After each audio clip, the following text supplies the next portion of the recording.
Hello and good afternoon. I hope you guys had a happy new year. And যাক আজকে তো আমাদের first class in 2021. Here's to hoping যে এই yearটা আরো ভালো যাবে compared to the last. So I hope সবাই ভালো আছেন। আচ্ছা, so to sort some of the things out, I'm sorry, recording টা আজকে আমি upload করলাম. Basically what happened was normally তো recording গুলো Zoom cloud এ চলে যায়, so পরে আমি directly upload করে দেই সেগুলা। So what happened was আমি যে ল্যাপটপে আসলে ক্লাস নেই, the laptop was not with me after I finished the class.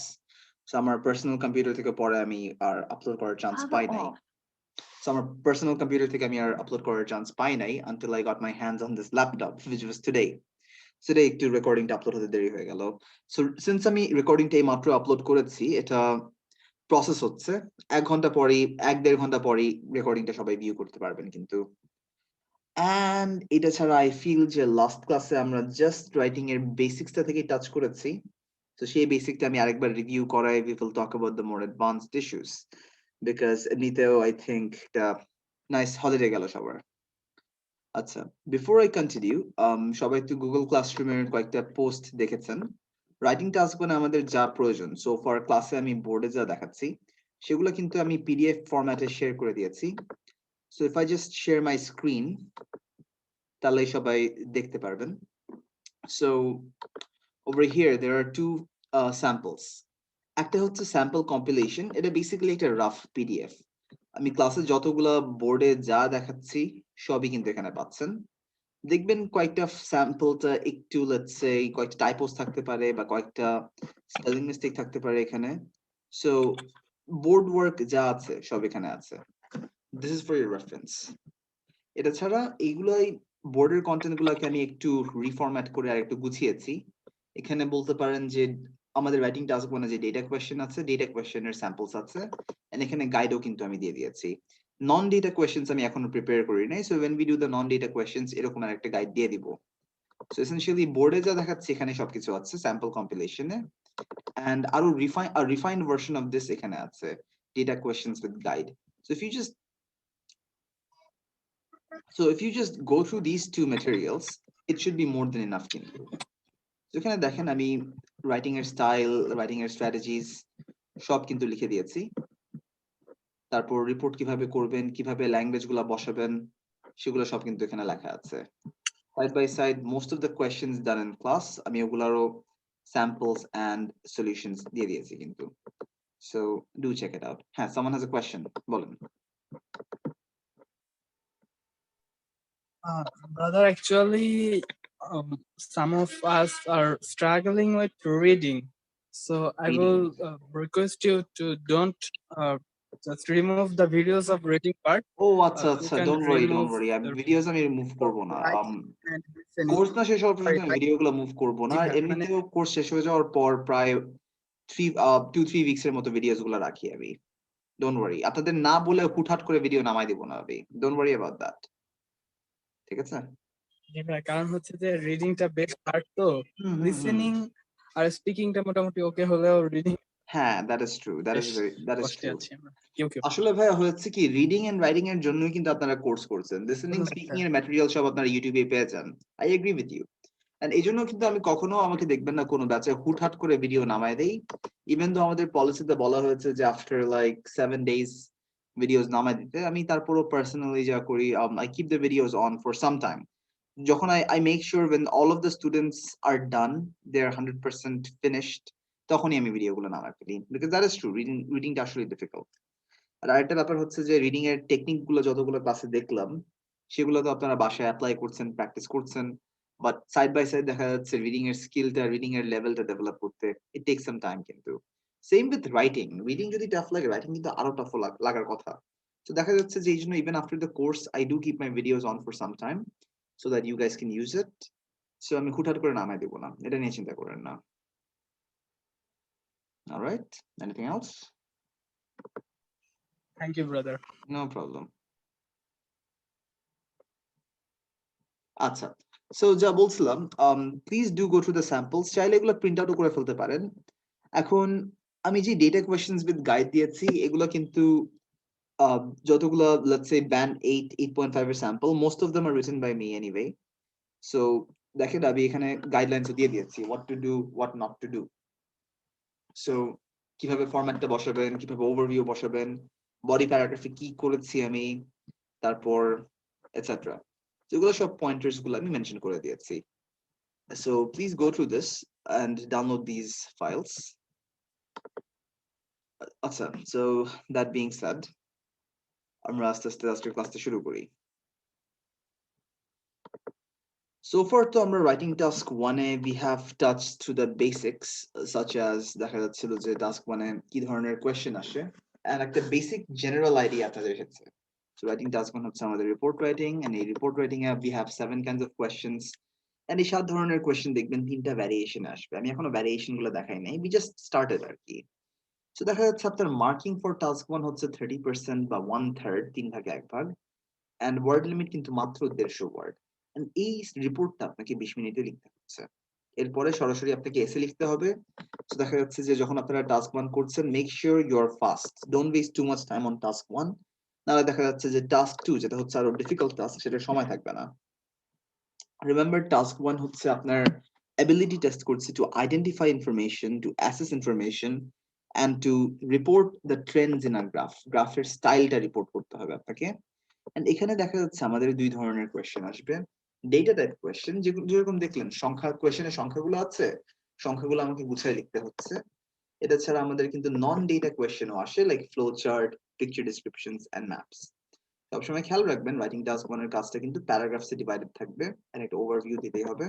And আমার অবজেক্টিভটা হচ্ছে টাস্ক 1 এ ইনফরমেশনকে সামারাইজ করা, ফ্যাক্টস এন্ড ফিগারস যা দেওয়া আছে, যা ইনফরমেশনটা প্রেজেন্ট করা হয়েছে, সেটাকে একটা সামারি আকার করে আমাকে লিখতে হচ্ছে। And then I have to describe the information. That's it. Remember, ছোটখাটো ডিটেলস কিন্তু আমি বাদ দিতে পারি, কোন ধরনের কনক্লুশনেরও প্রয়োজন নাই।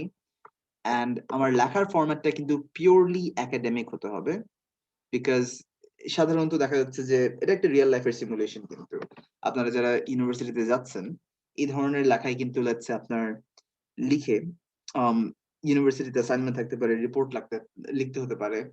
So in most cases, statistical analysis কিন্তু করতে হবে আপনাকে, regardless of what discipline you're in. So এই analysisটা করে একটা রিপোর্ট আকারে জমা দিতে হবে টাস্কটা। So ওই জিনিসটারই সিমুলেশন করা হচ্ছে IELTS A, and the examiner is just making sure এই কাজটা আপনি করতে পারছেন নাকি আর কি, just to make sure যে বিদেশে গিয়ে যাতে আপনার অ্যাসাইনমেন্ট করতে সমস্যা না হয়। So that being said, কোনো ধরনের জাজমেন্ট দেওয়া যাবে না, কোনো পার্সোনাল অপিনিয়ন দেওয়া যাবে না, যা আছে সেটা মেনশন করলেই হবে, and you already know this. এটা ছাড়া the main challenge with the task is এখানে কিন্তু অনেক ধরনের কোয়েশ্চেন টাইপ আছে। ফর এক্সাম্পল, লাস্ট ক্লাসে আমরা বেসিক বার চার্ট দেখেছিলাম, এন্ড বার চার্টটা দেখার সময় দেখলাম আমরা বার চার্টের রিপোর্টিংটা কিভাবে করব। Let me just use my sample compilation for this. So basically যখন আমরা বার চার্ট করেছি, the first thing we do is this, আমরা দেখব ইনফরমেশনটা কিভাবে গুছানো আছে। তো দেখেন এখানে বার চার্ট আমি বলেছি এই ইনফরমেশনটা হচ্ছে labels, class 7 class 8 class 9 class 10 এগুলোকে আমরা লেবেল বলি। এন্ড এগুলো ইনফরমেশন কি সকার, ক্রিকেট, বাস্কেটবল, যতগুলা লাইন আছে আর কি, যতগুলা লাইনের টাইপ আছে, সেগুলোকে বলি আমরা ক্যাটাগরিজ। তো সাধারণত যখনই আমরা গ্রাফটা লিখছি, একটা কাজ করতে পারি, আমরা ইন্ট্রোডাকশন লিখতে পারি, ওভারভিউ লিখতে পারি। ওভারভিউ লেখার পর যখন বডি প্যারাগ্রাফটা করছি, বডি প্যারাগ্রাফে কিন্তু আমরা সংখ্যা সাধারণত দেই, ওভারভিউতে কিন্তু কখনো সংখ্যা বা নাম্বারস দেই না, বিকজ ওভারভিউতে এক্সামিনার চাচ্ছে আমি একটা বার্ডস আই পার্সপেক্টিভ থেকে আমি যা বুঝেছি সেই জিনিসটাই, সেই ইনফরমেশনটাই মেনশন করব। So what's happening here is this. In this graph, এখানে বলেছিল ক্লাস 8, ক্লাস 9, ক্লাস 10 এ সকার এত পার্সেন্ট এত পার্সেন্ট এত পার্সেন্ট খেলেছে, ক্রিকেট খেলেছে এত পার্সেন্ট এত পার্সেন্ট এত পার্সেন্ট, বাস্কেটবল খেলেছে এত পার্সেন্ট এত পার্সেন্ট এত পার্সেন্ট। তো প্রথমে দেখলাম গ্রাফ থেকে আমি কি ইনফরমেশন বের করতে পারি, আমার হাইয়েস্ট পয়েন্টস কি, আমার লোয়েস্ট পয়েন্টস কি। দেখলাম cricket highest points, basketball lowest points, soccer somewhere in the middle. এখন এই জিনিসটাই আমাকে সংখ্যা ওয়াইজ ডেটার কোয়ালিটি দিয়ে কোনটা হাইয়েস্ট কোনটা লোয়েস্ট মেনশন করে along with the numbers বলতে হবে। তো দেখেন এখানে যে 3টা ক্যাটাগরি আছে, সুন্দর করে ইনফরমেশন একভাবে বোঝাতে পারতাম, ইন্ট্রোডাকশন, ওভারভিউ, সকারের একটা প্যারা, ক্রিকেটের একটা প্যারা, বাস্কেটবলের একটা প্যারা। এন্ড যদি গ্রাফটা আরো বড় থাকতো আমি কিন্তু এটাই করতাম। But the problem over here is আমার গ্রাফের কিন্তু ইনফরমেশন বেশি নাই। সো একটা লাইনের জন্য যদি একটা প্যারাগ্রাফ করি, ইট ডাজন্ট লুক গুড।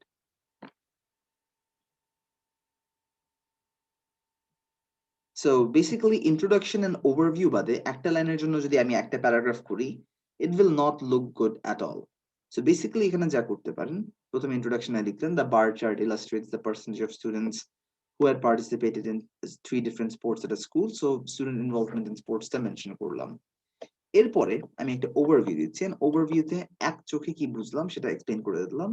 দেখলাম যে ক্রিকেটের সংখ্যা হাইয়েস্ট, বাস্কেটবলের সংখ্যা lowest, soccer was in between, সেই কথাটাই বলে দিলাম। এটা বোঝা যাচ্ছে একবারে, it is evident that cricket was the most popular sport in the school, followed by soccer and basketball. এটা বলার পর আমি জাস্ট সংখ্যা দিচ্ছি। সো বললাম ক্রিকেটের সংখ্যা কি ছিল, 55%, 45% এন্ড 40% ফর ক্লাস 8, 9, 10। কিভাবে আসছে, রেসপেক্টিভলি আসছে, ধারাবাহিকভাবে আসছে সেটা বলে দিলাম। এখন ক্রিকেটের ডেটার কোয়ালিটিও আমাকে মেনশন করতে হয়েছে। The percentage of students who played cricket had the highest figures for every class. So ক্রিকেটের সংখ্যা যে হাইয়েস্ট প্রত্যেকটা ক্লাসের জন্য, সেটা ছিল ডেটার কোয়ালিটি। কোয়ালিটি দেওয়ার পর ডেটার সংখ্যাটা দিলাম। এখন ডেটার সংখ্যা কিন্তু আপনি অনেকভাবে দিতে পারছেন, এভাবে করে মিলাই রেসপেক্টিভলি দিতে পারবেন। এটা ছাড়া আপনারা 25% কে আ ফোর্থ প্রপোর্শন বলতে পারবেন, higher than this, lower than this এটা বলতে পারবেন, ব্র্যাকেটস ইউজ করতে পারবেন। তারপর ডেটার রেঞ্জ যাকে বলে, এখান থেকে এই পর্যন্ত, এখান থেকে এই পর্যন্ত রেঞ্জেস ইউজ করতে পারবেন। So these are the techniques I applied last class, and এখানে কিন্তু দাওয়ে আছে এগুলা। আপনি কিন্তু ইনফরমেশন যদি কম্বাইন করতে চান ক্লাস্টারে, এভাবে করে করতে পারেন। ব্র্যাকেটের ইউসেজের কয়েকটা এক্সাম্পল দেওয়া আছে। ইনফরমেশন যখন কম্পেয়ার করবেন, এর থেকে বেশি বা এর থেকে কম এখানে দেওয়া আছে স্টাইলস। বা ধরেন কম্পেয়ার করার সময় আমরা ফার্স্ট হাইস্ট থেকে সেকেন্ড হাইস্ট বা হাইস্ট ভার্সেস লোয়েস্ট কম্প্যারিজন করতে পারি। আমরা ডেটার রেঞ্জ ক্রিয়েট করতে পারি। দেখেন যেরকম বাস্কেটবল 20 থেকে 28, মাঝখানে যে আছে ইগনোর করে একবারে বলে দিলাম যে 20 থেকে 28 এর মধ্যেই বাস্কেটবল প্লেয়াররা ছিল। তো এভাবে করে বেসিক ডেটা রিপোর্টিং করতে পারি আমরা, এন্ড এটাই আমি গ্রাফে দেখিয়েছি। And that's all there is to it. কিন্তু এটা ছাড়া আমরা গ্লাস ক্লাসে আরেকটা গ্রাফ দেখেছিলাম লাইক দিস। এখানেও দেখছি কিন্তু ইনফরমেশনটা সিম্পল ভাবে দেওয়া আছে, কিন্তু এই গ্রাফে অনেকগুলো লেবেল আছে, কোনো ধরনের ক্যাটাগরি নাই। ক্যাটাগরি মানে হচ্ছিল কি, মাল্টিপল লাইন্স যে থাকে, ক্যাটাগরি কিন্তু দেওয়া ছিল না। এখানে আমার স্ট্র্যাটেজি ছিল ইন্ট্রোডাকশন লিখলাম, ডায়াগ্রাম দিলাম, topic heading, paraphrase, data type কি আছে, লোকেশন এন্ড ডাইমেনশন করলাম। ওভারভিউতে বলে দিলাম দুইটা মেইন ফিচার কি আছে গ্রাফের, এন্ড কোন ধরনের কম্প্যারিজন পয়েন্ট আছে নাকি। এখন রিমেম্বার, এক্সামিনার যখন আমাকে রাইটিং টাস্ক 1 লিখতে বলে, এক্সামিনার কিন্তু সবসময় বলে দেয় যে summarize the information by selecting and reporting the main features and by making comparisons where relevant. So examiner কিন্তু চাচ্ছি আমি গ্রাফের মধ্যে কম্পেয়ার করি যাতে। এখন কম্প্যারিজন করার সময় সাধারণত আমি যা করি, হাইয়েস্ট এন্ড লোয়েস্ট এর মধ্যে একটা কম্প্যারিজন করি, এন্ড সেই কম্প্যারিজনটা ওভারভিউর মধ্যে রাখি। এন্ড আরেকটা কম্প্যারিজন দেখার জন্য first highest point and second highest পয়েন্টের মধ্যে একটা কম্প্যারিজন দেখাই, বাস let's say first lowest point and second lowest পয়েন্টের মধ্যে আরেকটা কম্প্যারিজন দেখাই, এন্ড সো অন। যেরকম এখানে দেখেন, the bar chart illustrates the public opinion regarding the best honeymoon destination. So honeymoon destination নিয়ে মানুষের পাবলিক অপিনিয়ন বার চার্টে ইলাস্ট্রেট করছে। এক চোখে কি বুঝতে পারতেছি, it can be seen that Thailand and Bali are the most visited locations, whereas the Lake District in Spain seem to be the least popular places for honeymoons. দেখেন আমার highest point and lowest পয়েন্টের মধ্যে একটা comparison করলাম, and I'm just reviewing last class, so আমি একটু তাড়াতাড়ি যাচ্ছি। when we look at the new content I will slow down কিন্তু। তারপর দেখেন ডেটার কোয়ালিটির সাথে আমি নাম্বারস দিচ্ছি। থাইল্যান্ড এন্ড বালি যে হাইয়েস্ট নাম্বারস দিয়ে দাঁড়িয়েছে, থাইল্যান্ড এন্ড বালি হ্যাজ দ্য হাইয়েস্ট নাম্বার, সেটাই বললাম, থাইল্যান্ড এন্ড বালি stand with the highest numbers. তারপর কোয়ালিটির সাথে সংখ্যা দিতেই হবে। যখনই ডেটার কোয়ালিটি দিচ্ছেন, সাধারণত হাইয়েস্ট পয়েন্টস, কমন পয়েন্টস বা mid points and lowest points এর মেইন নাম্বারস কিন্তু দিতে হবে আপনাকে। তো এখানে আমি নাম্বারস গুলো দিয়ে দিলাম। এখন আরেকটা কাজ করি, খেয়াল করে আমি কয়েকটা পার্ট বোল্ড করেছি। whenever we change topics, আমরা moreover, furthermore, linkers use করি কিন্তু। For example, if you remember the speaking classes, আমি just একটা জিনিস দেখাতে যাচ্ছি আপনাদেরকে।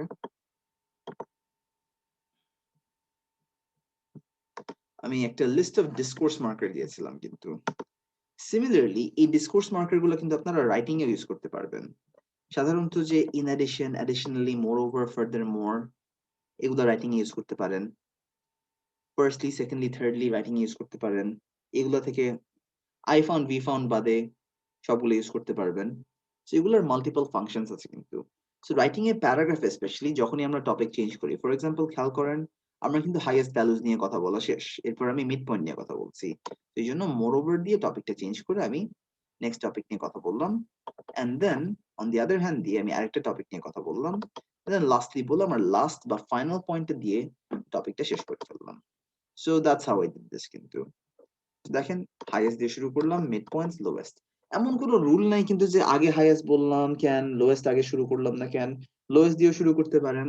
বাট আসলে যখন আমি বডি প্যারাগ্রাফটা শুরু করি, I believe in this logic যে লেটস সে আপনি যখনই একটা রিপোর্ট পড়ছেন বা যখনই আপনি কোনো জিনিস পড়ছেন, first of all the most important জিনিসই কিন্তু আপনার ফোকাসটা হচ্ছে, তারপর সেকেন্ডারি পয়েন্টস গুলো আসতেছে কিন্তু। So similarly when the examiner is reading the report, যখন এক্সামিনার হাইয়েস্ট পয়েন্টস গুলো আগে পেয়ে যাচ্ছে, ওর কিন্তু মেইন কাজ বোঝার শেষ যে হ্যাঁ এক্সামিনই ঠিক মতো রিপোর্টিংটা করেছে, সে মোস্ট ইম্পর্টেন্ট ডিটেলস গুলো আগে দিয়েছে, তারপর সেকেন্ডারি ডিটেলস বাকি ডিটেলস গুলো দিচ্ছে। এই জন্য যখনই আমার কোনো ধরনের লেটস সে ক্যাটাগরি থাকে না, যেরকম এখানে অনেকগুলো ক্যাটাগরি আছে, সো আমি ক্যাটাগরি ওয়াইজ ভাগ করেছি। যখন কোনো ধরনের ক্যাটাগরি থাকে না, আমি হাইয়েস্ট গুলোকে পিক করি, মিড পয়েন্টস পিক করি, লোয়েস্ট পয়েন্টস তারপর বলে দেই। যখন ক্যাটাগরি থাকে তখন I focus on the categories, ক্যাটাগরির হাইয়েস্ট কোনটা, ক্যাটাগরির লোয়েস্ট কোনটা, ক্যাটাগরির মধ্যে কমন কোনটা সেগুলো বলি, এন্ড দেন নেক্সট ক্যাটাগরিতে চলে যাই, বিকজ ক্যাটাগরি ওয়াইজ ইনফরমেশন কিন্তু অনেক ভ্যারি করে। এখানে ক্রিকেট সব ক্লাসের জন্য হাইয়েস্ট বলে দিলাম, এর জন্য হাইয়েস্ট, বাট মনে করেন সকারের কয়েকটা পয়েন্ট হাইয়ার যদি ক্রিকেট থেকে থাকতো তাহলে কি করতাম, তখন আমাকে সকারের সময় বলতে হতো সকারের জন্য এটা হাইয়েস্ট। দেখা যাচ্ছে যে এই ফরম্যাটে যা করলাম এটা একটু ক্যাটাগরি থাকলে ডিফারেন্ট হয়ে যাচ্ছে, বিকজ ক্যাটাগরি থাকলে আমি ক্যাটাগরি ধরে ক্যাটাগরি গুলো আগে এক্সপ্লেন করছি আর কি। সো দ্যাট বিং সেড, আরেকটা হচ্ছে মাঝে মাঝে দেখবেন যে মাল্টিপল ক্যাটাগরি দিয়ে আপনার বার চার্ট আসতে পারে। For example in this case যদি দেখেন, over here we have, so in this case যদি দেখেন over here we have 6 different items. But over here we have 6 different labels: cameras, toys, books, cosmetic, outdoor games, and console games. এটাও last ক্লাসে আমরা একটু browse করেছিলাম, আজকে আমি আর একটু ইন ডেপথ ব্যাপারটা বুঝাই দিই আপনাদেরকে। So over here what's going on is this, বলতেছে যে ইউরোপিয়ান কান্ট্রিজে কত অ্যামাউন্ট স্পেন্ড করা হয়েছে, কত অ্যামাউন্ট খরচ করা হয়েছে অন কনজিউমার গুডস। দেখা যাচ্ছে যদি গ্রাফটা ভালো করে দেখি, ব্রিটেনের স্পেন্ডিংটা কিন্তু প্রত্যেকটা গুডসে হাইয়েস্ট, শুধুমাত্র আউটডোর অ্যাক্সেসরিজে কিন্তু second highest. So since Britain আমার হাইয়েস্ট পয়েন্ট, আমি কিন্তু হাইয়েস্ট পয়েন্ট দিয়ে শুরু করব, এন্ড ক্যাটাগরি হচ্ছে ব্রিটেন কিন্তু। সো প্রথমে ব্রিটেন নিয়ে আমি কথা বলবো, ব্রিটেনের কাজ একবারে শেষ করে ফেলবো। আর আরেকটা সহজ পার্ট হচ্ছে আবার সিন্স ব্রিটেন প্রত্যেকটা ক্যাটাগরির জন্য হাইয়েস্ট পয়েন্ট, আমি কিন্তু সংখ্যা মিলাই বলতে পারি যে এখান থেকে এখানে এগুলো আইটেমের জন্য ব্রিটেনের হাইয়েস্ট পয়েন্ট ছিল। এরপরে আসতেছে অস্ট্রিয়া। অস্ট্রিয়া যদি দেখি সেকেন্ড হাইয়েস্ট ছিল এখানে, এটা ছাড়া বুকসের সেকেন্ড হাইয়েস্ট ছিল, আর বাকি পয়েন্ট গুলাতে কিন্তু বেশ কম অস্ট্রিয়া। তো চাইলে ব্রিটেনের পর অস্ট্রিয়া বলতে পারতেন, কোনো সমস্যা নাই, বাট আমি দেখছি ব্রিটেনের পর স্পেন কিন্তু আর ইজিলি বলতে পারি, বিকজ ব্রিটেনের হাইয়েস্ট পয়েন্টের পর 5টা জিনিসে ব্রিটেনের হাইয়েস্ট পয়েন্ট ছিল, যেখানে ব্রিটেনের হাইয়েস্ট পয়েন্ট ছিল না সেটা কিন্তু স্পেনের হাইয়েস্ট পয়েন্ট। তো চিন্তা করলাম ব্রিটেন নিয়ে কথা বলে কিন্তু আমি ডিরেক্টলি স্পেন নিয়ে যদি কথা বলি আমার জন্য লাইফ একটু ইজি হয়ে যাবে, হাইয়েস্ট পয়েন্টের কাজ একবারে শেষ করে ফেলতে পারবো। দেখেন রিপোর্টিংটা যা বললাম, Britain's expenditures ranged from around 1,55,000 to approximately 1,70,000, which I mean by the way 1 lakh বলছি, এটা actually 170,000 হবে। It's just that লাখ বলার অভ্যাস হয়ে গেছে, তো এই জন্য that it's a bit hard to change this habit, and as long as আমরা সাবকন্টিনেন্টে আছি আমরা কিন্তু লাখ শব্দটা ইউজ করব। আপনারা যখন বিদেশে যাবেন তখন তো লাখ ওয়ার্ডটা কাজ দিবে না, লাখ বললে বুঝবেই না তারা কি মিন করছেন। সো আপনাকে 100,000, 200,000, 300,000, 170,000, 155,000 বলতে হবে।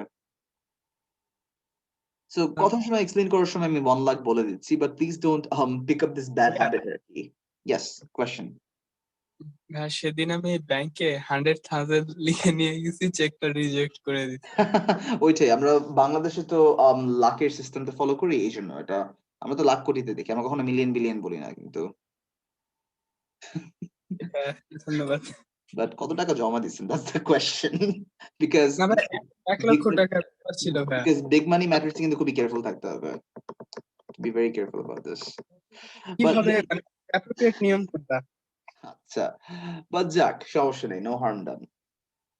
বাট সো যাক, it's a life lesson guys. So যা বললাম যে ক্লাসের সময় আমি এই জন্যই লাখটা তারপর মুখে থাকে আর কি, বিকজ ডেইলি কাজ লাইক কাজ টাজ করার সময় লাখ ওয়ার্ডটাই মুখে এসে যায়, সো আমি লাখ বলে দিচ্ছি। But for your IELTS and বিদেশে যাওয়ার পর আবার চেকে কিন্তু লাখ লিখলে তখন ওখান থেকে আবার রিজেকশন খেয়ে যাবেন, so you have to be careful about that.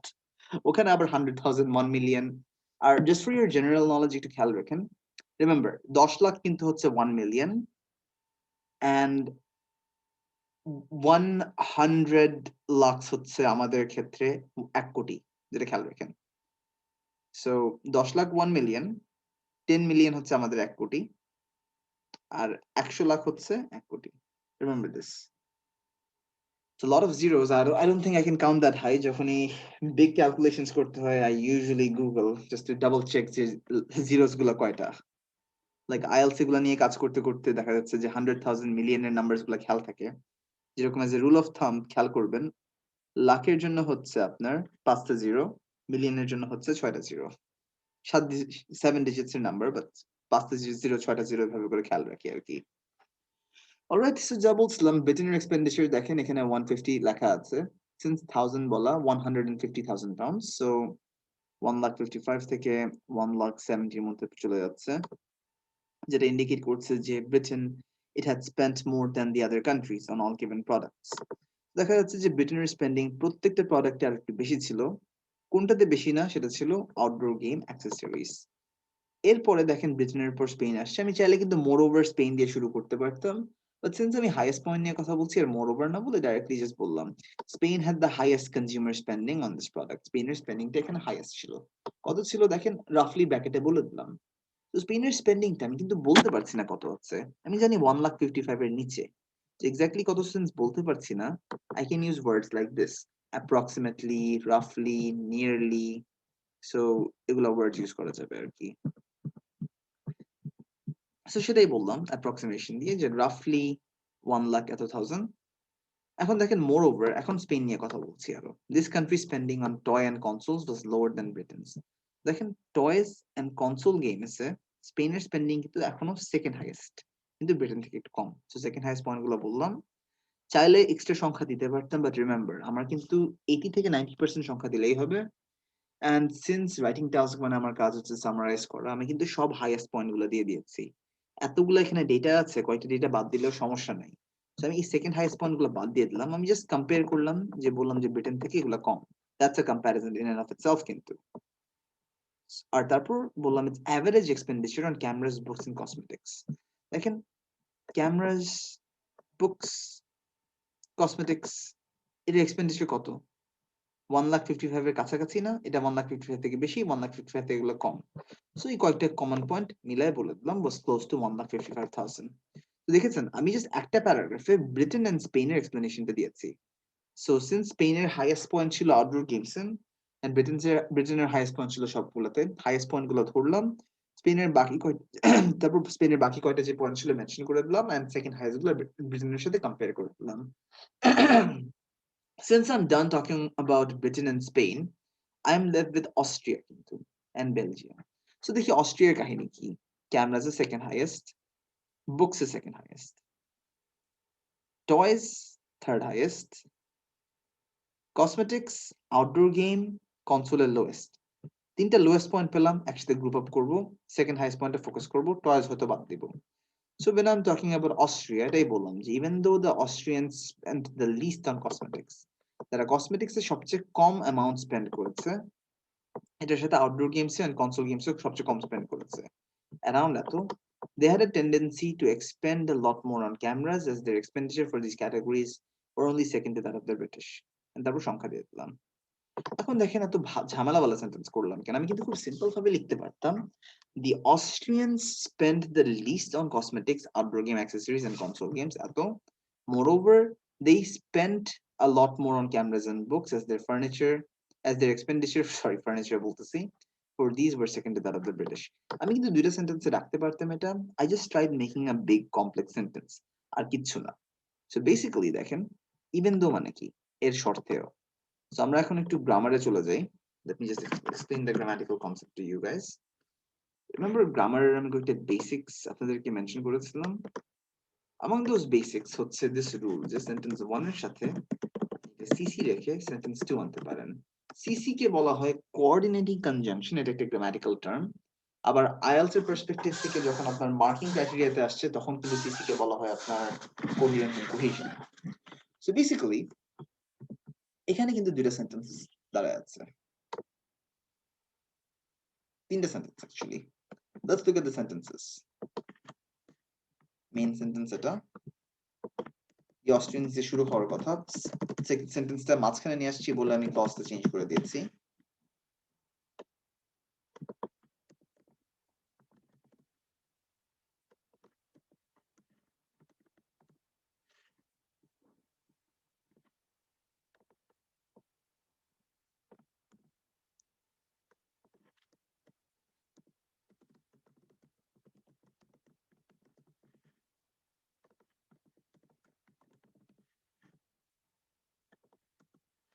So খেয়াল করেন এখানে কিন্তু আমার তিনটা সেন্টেন্স থাকার কথা এসেনশিয়ালি।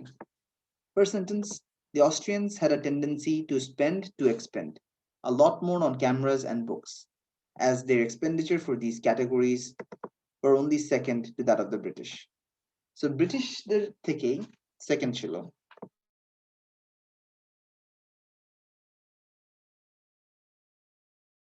So দেখা যাচ্ছে যে ব্রিটিশদের পর থেকে কিন্তু অস্ট্রিয়ানসদেরই সেকেন্ড ছিল। এখন if you look at this sentence, এটা কিন্তু one sentence. The Austrian subject had verb tendency to expend a lot more on cameras and books. এখানে কিন্তু সেন্টেন্স শেষ, এখানে কিন্তু আরেকটা সেন্টেন্স আসছে। So do you see these two sentences? So যা হয়েছে, when I'm combining these two sentences, আমি কিন্তু তাদের মধ্যে একটা রিলেশনশিপ ক্রিয়েট করে ফেলেছি। তো দেখা যাচ্ছে যে এই সেন্টেন্সটা ইন্ডিপেন্ডেন্টলি দাঁড়াচ্ছে, কিন্তু এই সেন্টেন্সটা কিন্তু এই সেন্টেন্সের উপর নির্ভর করছে, যেটা অ্যাজ দিয়ে দাঁড়ায় আছে কিন্তু। সো বেসিক্যালি আমি অ্যাজ দিয়ে দুটো সেন্টেন্সকে কম্বাইন করেছি। So as is basically a CC. যখনই আপনারা sentence 1 and sentence 2 as, because দিয়ে কম্বাইন করবেন, as, because, although, even though, despite, in spite এর সত্ত্বেও, যখনই দুইটা সেন্টেন্স আপনি কম্বাইন করবেন এটাকে আমরা বলতে পারি যে কোঅর্ডিনেটিং কনজাংশন দিয়ে আমরা একটা কমপ্লেক্স সেন্টেন্স বানিয়েছি। তো দেখেন আমি বেসিক্যালি একটা চেইন of complex sentences বানালাম। So বললাম যে Austrians had a tendency to spend a lot more as their expenditure for these categories were second to that of the British. এর পরের সেন্টেন্সটা ছিল the figures stood at around এত respectively, even though they spent the least on cosmetics, outdoor game accessories and console games. এখন দেখেন examiner দেখবে এখানে sentence 1 ঠিক আছে, কমপ্লেক্স সেন্টেন্স বানালাম ঠিক আছে, এখানে একটা সিম্পল সেন্টেন্স, এখানে একটা সিম্পল সেন্টেন্স। সো আমার লেখাটার কোয়ালিটি যদি ইমপ্রুভ করতে চাই, এই সিম্পল সেন্টেন্স গুলোকে যদি আমি কমপ্লেক্স বানায় ফেলি তাহলে কিন্তু I would be getting a lot more marks. So দেখা যাচ্ছে আমি চিন্তা করলাম এই জিনিসটাকে কমপ্লেক্স বানানোর জন্য কি করতে পারি। আমরা অস্ট্রিয়ানদের সংখ্যা নিয়ে কথা বলছি, তাদের ফিগার নিয়ে কথা বলছি। সো কমা দিয়ে আমি কম্পাউন্ড বানালে বলতে পারতাম and the figure stood at around এত, দ্যাটস কমপ্লিটলি ফাইন, কোনো সমস্যা নেই। মাঝে মাঝে আমরা কিন্তু নাউন্স কে বাদ দিয়ে ওয়ার্বটাকে আইএনজি ফর্মে করে দিতে পারি, জেরান্ড করে দিলাম এখানে। তো সেটাই বললাম যে Austrians had a tendency to expend a lot more as their cameras as their expenditure for the categories were only second to that of the British. এই এক্সপেন্ডিচারটাই দাঁড়িয়েছে, আমি বলতে চাচ্ছি the expenditure stood at around এত, সেটাকে আমি বললাম standing এট এত এত রেসপেক্টিভলি, সংখ্যাটা দিয়ে দিলাম। এখন আমি চিন্তা করলাম এই জিনিসটাকে আমি কম্বাইন করব, এন্ড রিমেম্বার ইভেন দো কিন্তু একটা সিসি, আমরা কিন্তু ইভেন দো দিয়ে এর শর্তেও দিয়ে সেন্টেন্সেস কম্বাইন করতে পারি। ধরেন একটা কুইক এক্সাম্পল যদি দেই, আমি বলতে পারি যে I came to class on time even though there was a lot of traffic jam. দেখেন I came to class on time sentence 1, there was a lot of traffic jam sentence 2। এখন বলছি traffic জ্যামের শর্তেও আমি ক্লাসে time মতো এসেছি। So ধরেন if I just write this out, I came to class,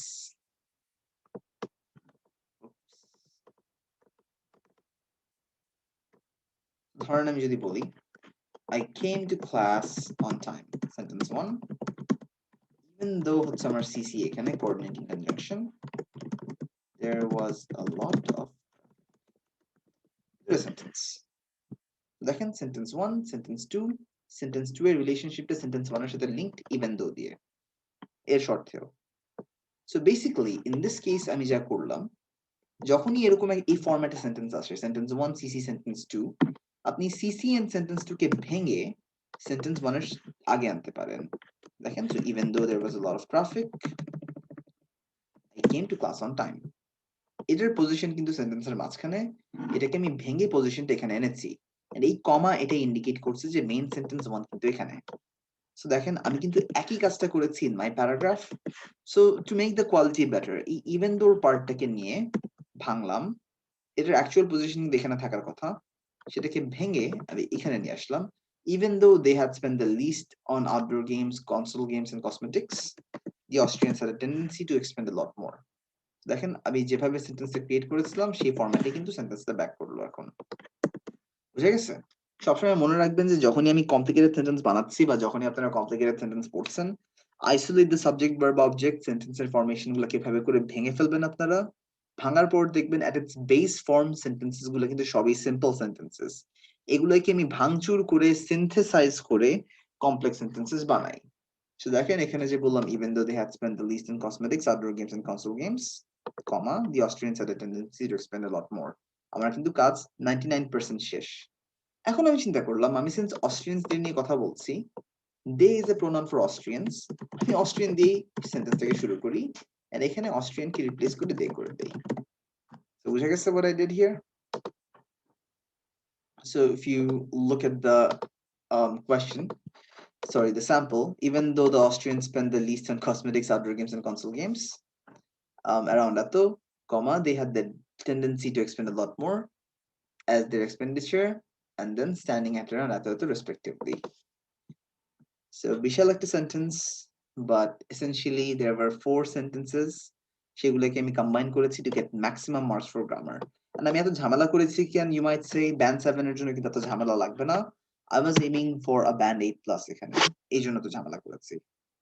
যাতে এক্সামিনার গ্রামারে আমাকে and writing quality and coherence আমাকে band 8 plus দেয়। এই জন্য তো ঝামেলা করে লিখেছি। band 7 এর জন্য কিন্তু আমি যদি সেন্টেন্সটাকে একটু সিম্পল ভাবে ভাঙতাম দুইবার, if I just split it into 2 sentences, তাহলে কিন্তু কোনো সমস্যা ছিল না।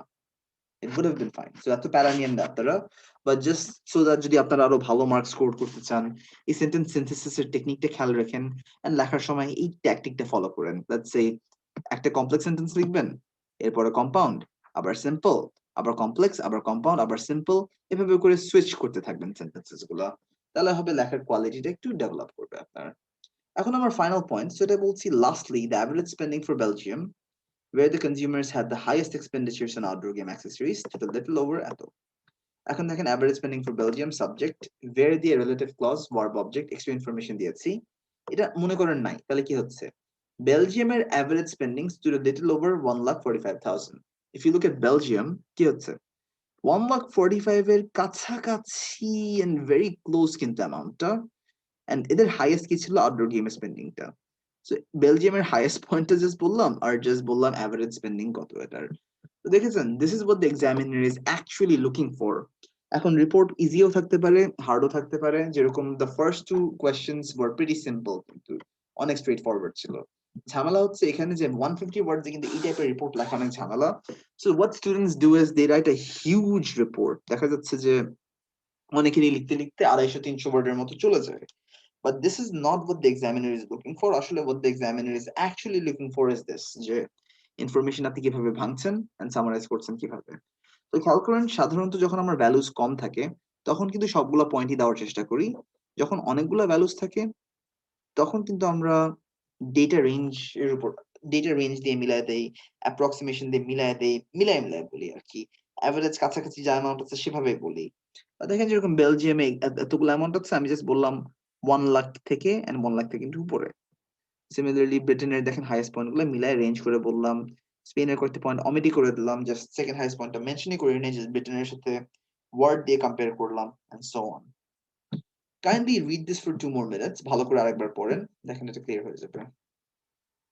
ও বাই দ্য ওয়ে, আমি বডি প্যারাগ্রাফটাকে এক্সপ্লেইন করলাম, আর আমি যে ওভারভিউটা দিলাম, ওভারভিউতে কি বললাম যে British consumer spend the highest on most of the products. দেখেন ব্রিটেনের স্পেন্ডিংটা অলমোস্ট এভরি প্রোডাক্টে হাইয়েস্ট ছিল এন্ড বেলজিয়ামের প্রোডাক্টে লোয়েস্ট ছিল। খেয়াল করেন ওভারঅল দেখা গেল যে ব্রিটেন প্রত্যেকটা জিনিসে হাইয়েস্ট, মোস্ট প্রোডাক্টসে highest. So that was my main point, বা সেটা বলে দিলাম, এন্ড এটাকে লোয়েস্ট পয়েন্টের সাথে বা বেলজিয়ামের সাথে কম্পেয়ার করে দিলাম। ডাইরেক্ট কম্প্যারিজন ওভারভিউতে ছিল এন্ড ছোটখাটো কম্প্যারিজন আমি আমার বডি প্যারাগ্রাফে করেছি। সো এটাই। সো এখন বাই দ্য ওয়ে গাইস, অনেকে একটা করে কাজ করে কি, ওভারভিউর কথাটা এন্ডিং এ লেখে। এই ওভারঅল এর প্যারাগ্রাফটা মনে করেন যদি আমি এন্ডিং এ লিখি, কোনো সমস্যা নাই, ইটস কমপ্লিটলি ফাইন। ওভারভিউ লেখার সময় মাঝে মাঝে আমি ওভারঅল দিয়ে শুরু করি। যদি আরো ওয়ার্ডস প্রয়োজন হয়, at a glance it can be seen, আরো 7টা ওয়ার্ড বোনাস হয়ে গেল, এভাবে লিখতে পারি। এখানে সিন্স আমার গ্রাফটা অনেক বড়, এট এ গ্ল্যান্স না বলে আমি ওভারঅল দিয়ে লিখে দিলাম আর কি। দেখেন এটা কিন্তু আমার রাইটিং কোয়ালিটি আর কমায় নাই, because through out the writing আমি কিন্তু অনেকভাবে সেন্টেন্সেস গুলো সিনথেসাইজ করে স্মুথলি and efficiently লিখে গিয়েছি আর কি। So make sure you remember this when you write, and materials তো আপনাদের কাছে আছেই। আর একটা কাজ করতে পারেন, যখন বাসায় লিখছেন, বাসায় প্র্যাকটিস করছেন, look at my materials, look at my writing style, সেটা ইমিউলেট করার চেষ্টা করেন আর কি। দেখেন কি করেছি না করেছি, এখানে কিন্তু সব বলে দিয়েছি। I've mentioned the things I've done. একটা ওয়ার্ড দেখতে পারেন, কোয়ালিটেটিভ কম্প্যারিজন। খেয়াল করেন যে এই লাইনে লোয়ার দেন বিটেন্স যে বললাম, আমি কিন্তু কোনো কোয়ান্টিটি, কোনো নাম্বার দেই নাই, আমি এটার কোয়ালিটি মেনশন করেছি। এটাকে বলা হচ্ছে কোয়ালিটেটিভ কম্প্যারিজনস আর কি। So take a minute, read through this, and তারপর we will move on.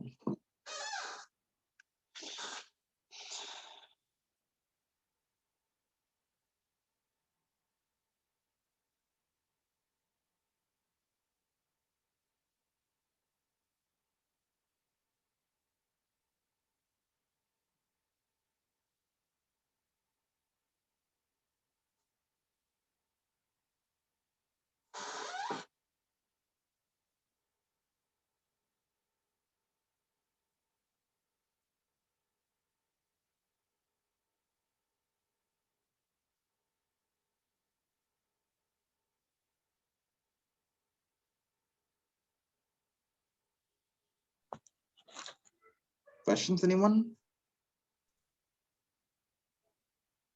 ভাই আমার একটা কোয়েশ্চেন ছিল। Of course, shoot, বলেন। সেটা হচ্ছে যে মোস্ট অফ দ্য গ্রাফ যখন আমরা টাস্ক ওয়ানে লিখবো, সেক্ষেত্রে মানে টেন্সটা তো আমাদের দেখা যাচ্ছে যে পাস্ট সিম্পল হ্যাঁ, টেন্স এন্ড পাস্ট পারফেক্ট, এই দুইটাই কি কম্বিনেশন usually থাকবে? it depends on the question ভাইয়া। যেরকম এখানে বলছে, আচ্ছা এখানে তো কোয়েশ্চেনটা আসলে লেখা হয় নাই because of lack of space। এটা ইয়ার 2012 এর ইনফরমেশন দেওয়া ছিল, এই জন্য আমরা পাস্ট টেন্সে লিখেছি। সিমিলারলি আমরা যে ফার্স্ট গ্রাফটা করেছি এটা বলেছে ইয়ার 2005 এর। হাউএভার একটা জিনিস খেয়াল করেন, সেকেন্ড গ্রাফ যখন আমরা করেছি, সেকেন্ড গ্রাফে কিন্তু পুরোটাই আমি প্রেজেন্ট টেন্সে লিখেছি, বিকজ কোনো ধরনের টাইম স্পেসিফাই করা হয় নাই। ইন ইয়ার এক্সাম এভাবে করে স্পেসিফাই করে দিবে। যদি মনে করেন এখন আমরা 2021 এ আছি, কেন জানি মাথায় জাস্ট 2020 এসে যায়। সো বেসিক্যালি আমরা তো এখন 2021 এ আছি, সো এনিথিং বিফোর দ্যাট আসলে পাস্ট টেন্স। যদি বলে 2021 অর প্রেজেন্ট ডে, তখন প্রেজেন্ট টেন্সে। আবার যদি বলে দেয় these are predictions for the future, ধরেন 2030 2040 ইনফরমেশন দিল, তখন আবার ফিউচার টেন্সে লিখতে হবে। এভাবে করে ইউ হ্যাভ টু ভ্যারি ইট আর কি। So depending on the situation. Don't worry, আমি আরো অনেকগুলো স্যাম্পল দেখাবো ফর ডিফারেন্ট সিচুয়েশনস। এখন আমাকে বলেন, বার চার্টস এর বেসিক তো সবাই বুঝতে পেরেছেন, রাইট? কারো কোনো কোয়েশ্চেনস বা কারো কোনো কোয়েরিজ?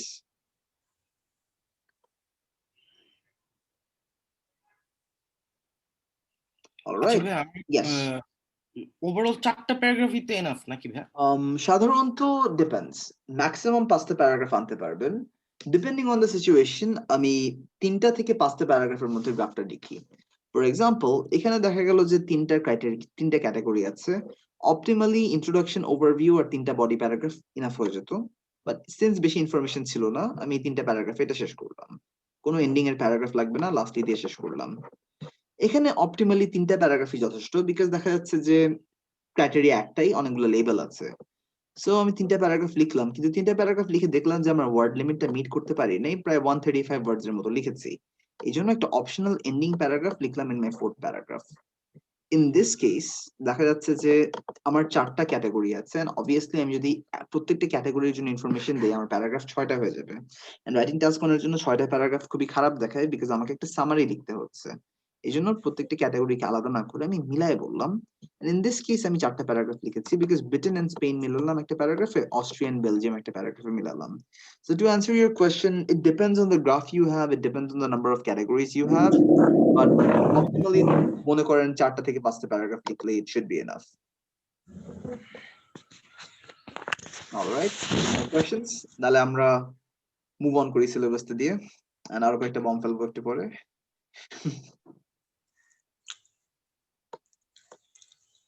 আচ্ছা, so I guess no more questions. ঠিক আছে। So basically এখন যা কাজ করলাম আমরা একটু আগে, এগুলো ডায়াগ্রামকে বলি আমরা স্ট্যাটিক বার গ্রাফস। এখন আমরা স্ট্যাটিক বলি কেন এখানে, বিকজ ইনফরমেশনটা এখানে কিন্তু চেঞ্জ হয় নাই। The information over here did not change. দেখেন জাস্ট ফিক্সড ইনফরমেশন দেওয়া আছে, যা হচ্ছে যা দেখছি, কোনটা হাইয়েস্ট পয়েন্ট কোনটা লোয়েস্ট পয়েন্ট সেগুলো কিন্তু আমরা বলেছি। এখন ঝামেলা হয় কি মাঝে মাঝে, আপনার গ্রাফে এরকম একটা টাইম সিরিজ আসতে পারে। খেয়াল করেন, ইন দিস গ্রাফ কোনো লেবেল নাই, কিন্তু লেবেল না দিয়ে একটা টাইম লাইন দিয়েছে, একটা স্ট্রেট 2000 থেকে 2005 এর একটা টাইম পিরিয়ড দিয়েছে। এই টাইম পিরিয়ডটাকে আমি বলি একটা টাইম সিরিজ। এই টাইম সিরিজের সাথে দেখেন তিনটা মিউজিয়ামের নাম দিয়েছে। Met New York, that means the first black line হচ্ছে মেট। সেকেন্ডটা হচ্ছে আপনার এডো টোকিও, এন্ড 3 নম্বরটা হচ্ছে ন্যাশনাল চায়না। এখন যখনই আপনার বার চার্টে টাইম সিরিজ দিয়ে আসে, আমার লেখার স্ট্র্যাটেজি কিন্তু পুরোপুরি চেঞ্জড। জাস্ট টু রিয়াইটারেট, আগের গ্রাফগুলো একটু খেয়াল করেন। ইন আওয়ার প্রিভিয়াস গ্রাফস আমাদের কিন্তু কোনো টাইম লাইন ছিল না। হ্যাঁ, টাইম বলেছে 2012 বা 2005, বাট আমার গ্রাফ কিন্তু স্ট্যাটিক ছিল, বিকজ কোনো ধরনের টাইম পিরিয়ড, কোনো ধরনের টাইম লাইন ছিল না।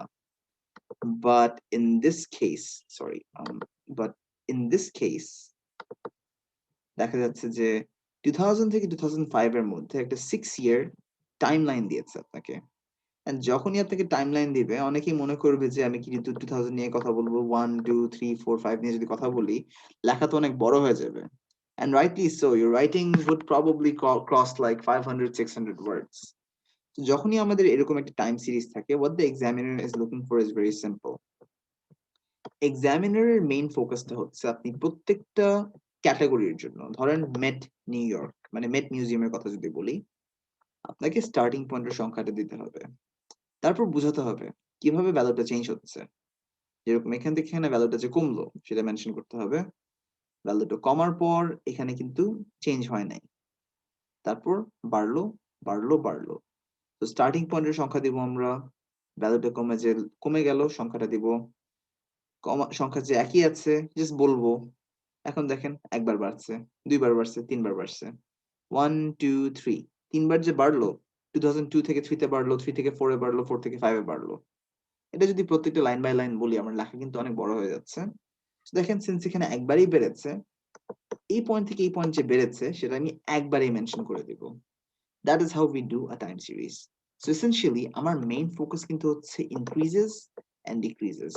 আগে যেভাবে আমার ফোকাস ছিল হাইয়েস্ট পয়েন্টের সংখ্যাগুলো বলবো, লোয়েস্ট পয়েন্টের সংখ্যাগুলো বলবো, মিড পয়েন্টের সংখ্যাগুলো বলবো, এন্ড সো অন, এখানেও আমার হাইয়েস্ট এন্ড লোয়েস্ট পয়েন্ট হচ্ছে আমার মেইন ফোকাস, বাট এর চেয়ে আরো বড় ফোকাস হচ্ছে আমার সংখ্যার চেঞ্জেস গুলো আমাকে দেখাতে হবে, টাইমের সাথে বা সময়ের সাথে আমার সংখ্যাগুলো বা নাম্বারস গুলো কিভাবে চেঞ্জ হচ্ছে। And that is the main challenge when you're doing a time series. Let me just reiterate. মনে করেন ধরেন আমি যদি কানেক্ট করে দিই লাইনটা, what's happening? Number of visitors to Met Museum. So Met Museum এর visitors দের কি হচ্ছে? এদের সংখ্যা কমে গেল, কমার পর দেখেন সোজা হয়ে গেল, এরপর বাড়ছে বাড়ছে এন্ড বাড়ছে। আমি যে ইনফরমেশনটাকে কানেক্ট করে ফেললাম না, এই জিনিসটাকে বলা হয় একটা ট্রেন্ড লাইন। সো বেসিক্যালি এই ট্রেন্ডটা যা হচ্ছে গ্রাফের, এই কমছে বাড়ছে যে বেড়ে যাচ্ছে, এই প্যাটার্নটা বা এই ট্রেন্ডটা, সেই প্যাটার্নটাই কিন্তু আপনাকে ডিসক্রাইব করতে হবে। সো রিমেম্বার, আমরা যখন স্ট্যাটিক বার চার্ট করেছি, সংখ্যার উপর ফোকাস ছিল যে 70 অ্যারাউন্ড 80 থেকে 90% নাম্বারস গুলো মেনশন করেছি। ইন দিস কেস আমার নাম্বারস গুলো কিন্তু মেইন ফোকাস না, আমার ফোকাসটা হচ্ছে ট্রেন্ডস। এই জন্যই ফার্স্ট পয়েন্ট সংখ্যা দিব, লাস্ট পয়েন্ট সংখ্যা দিব, এর সাথে increasing points and decreasing points এর সংখ্যা দিব। ফর এক্সাম্পল ধরেন একটা গ্রাফ, মনে করেন এখানে একটা গ্রাফ শুরু হলো, কমলো কমলো একদম কমে গেল। এখন ধরেন ইয়ার 1 ইয়ার 2 ইয়ার 3 ইয়ার 4 4 বছরের সংখ্যাটা কমেছে, এখান থেকে কমলো এখান থেকে কমলো এখান থেকে কমলো। আমি এই কমে যে সংখ্যা যে কমে গেছে আমি ভেঙে ভেঙে বলবো না, এখান থেকে এখানে যে কমে গেছে আমি একবারেই বলে দেবো ডাইরেক্টলি যে সংখ্যাটা নিচে গেছে, এটাকে বলে একটা ডাউনওয়ার্ড ট্রেন্ড। সিমিলারলি দেখেন এখানে 2002 থেকে 3 বাড়লো, 3 থেকে 4 বাড়লো, 4 থেকে 5 বাড়লো, বাড়ছে বাড়ছে বাড়ছে, এটা যে একবারে বাড়ছে আমি কিন্তু একবারেই বলে ফেলছি, আমি কিন্তু ভেঙে ভেঙে বলছি না, just to save time and just to save space. So এটা সবসময় খেয়াল রাখবেন, whenever you have a trend line বা whenever you have a time series, যদি একবারেই ইনক্রিজিং পয়েন্ট দেখে যান, যদি দেখেন একটা জিনিস একবারে বেড়ে যাচ্ছে, একবারই পয়েন্টগুলো বলে ফেলেন। সিমিলারলি একবারে যদি মনে করেন পয়েন্টগুলো কমে যাচ্ছে, একবারই পয়েন্টগুলো বলে ফেলেন। That's how we do this. এটা ছাড়া এরকম সিচুয়েশন থাকতে পারে, বাড়লো বাড়লো বাড়লো, হাইয়েস্ট পয়েন্টে চলে গেল, এরপর হঠাৎ করে দেখলেন কমে গেল, তারপর আবার বেড়ে গেল। তখন কি করবেন? বাড়লো বাড়লো বাড়লো এই পর্যন্ত বলবেন, কমে গেল এই সংখ্যাটা বলবেন, এরপর যে বাড়লো লাস্ট সংখ্যাটা বলে দিন। মনে করেন আরেকবার বাড়ছে, তখন একবারে এই লাস্ট সংখ্যাটা বললেই হবে। সো বেসিক্যালি সাধারণত আমরা গ্রাফ করার সময় ইনক্রিজিং পয়েন্টস গুলো বলবো, ডিক্রিজিং পয়েন্টস গুলো বলবো। মাঝখানে যদি কোনো ধরনের বাউন্স খায়, যে হঠাৎ করে বাড়তে বাড়তে কমে গেল বা হঠাৎ করে বাড়তে বাড়তে বেড়ে কমে গেল, সেই বাউন্সিং পয়েন্টস গুলো বলবো। That's my main focus. And দেখেন, সিন্স আমরা টাইম সিরিজ করছি, টাইম সিরিজে কিন্তু আপনার ইনফরমেশনটা ভাঙা উচিত না। ধরেন আপনি মনে করলেন আপনি মেট নিয়ে প্রথম 3 বছর কথা বলবেন, এডো নিয়ে আপনি তারপর পরের 3 বছর কথা বলবেন, এভাবে করা যাবে না। যখন মেট নিয়ে কথা বলা শুরু করছেন, মেট নিয়ে কথা বললে কথা শেষ করতে হবে, তারপর এডো নিয়ে কথা বলবেন, তারপর ন্যাশনাল নিয়ে কথা বলবেন। That is the best way to report this graphs কিন্তু। সেটা একটু খেয়াল রাখেন please.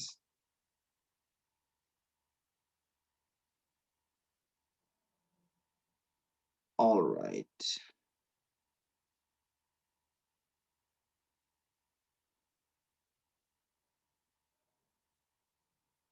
so let's look at another line. মনে করেন মেট নিয়ে প্রথমে কথা বললাম একটা প্যারাগ্রাফে, we are done talking about met.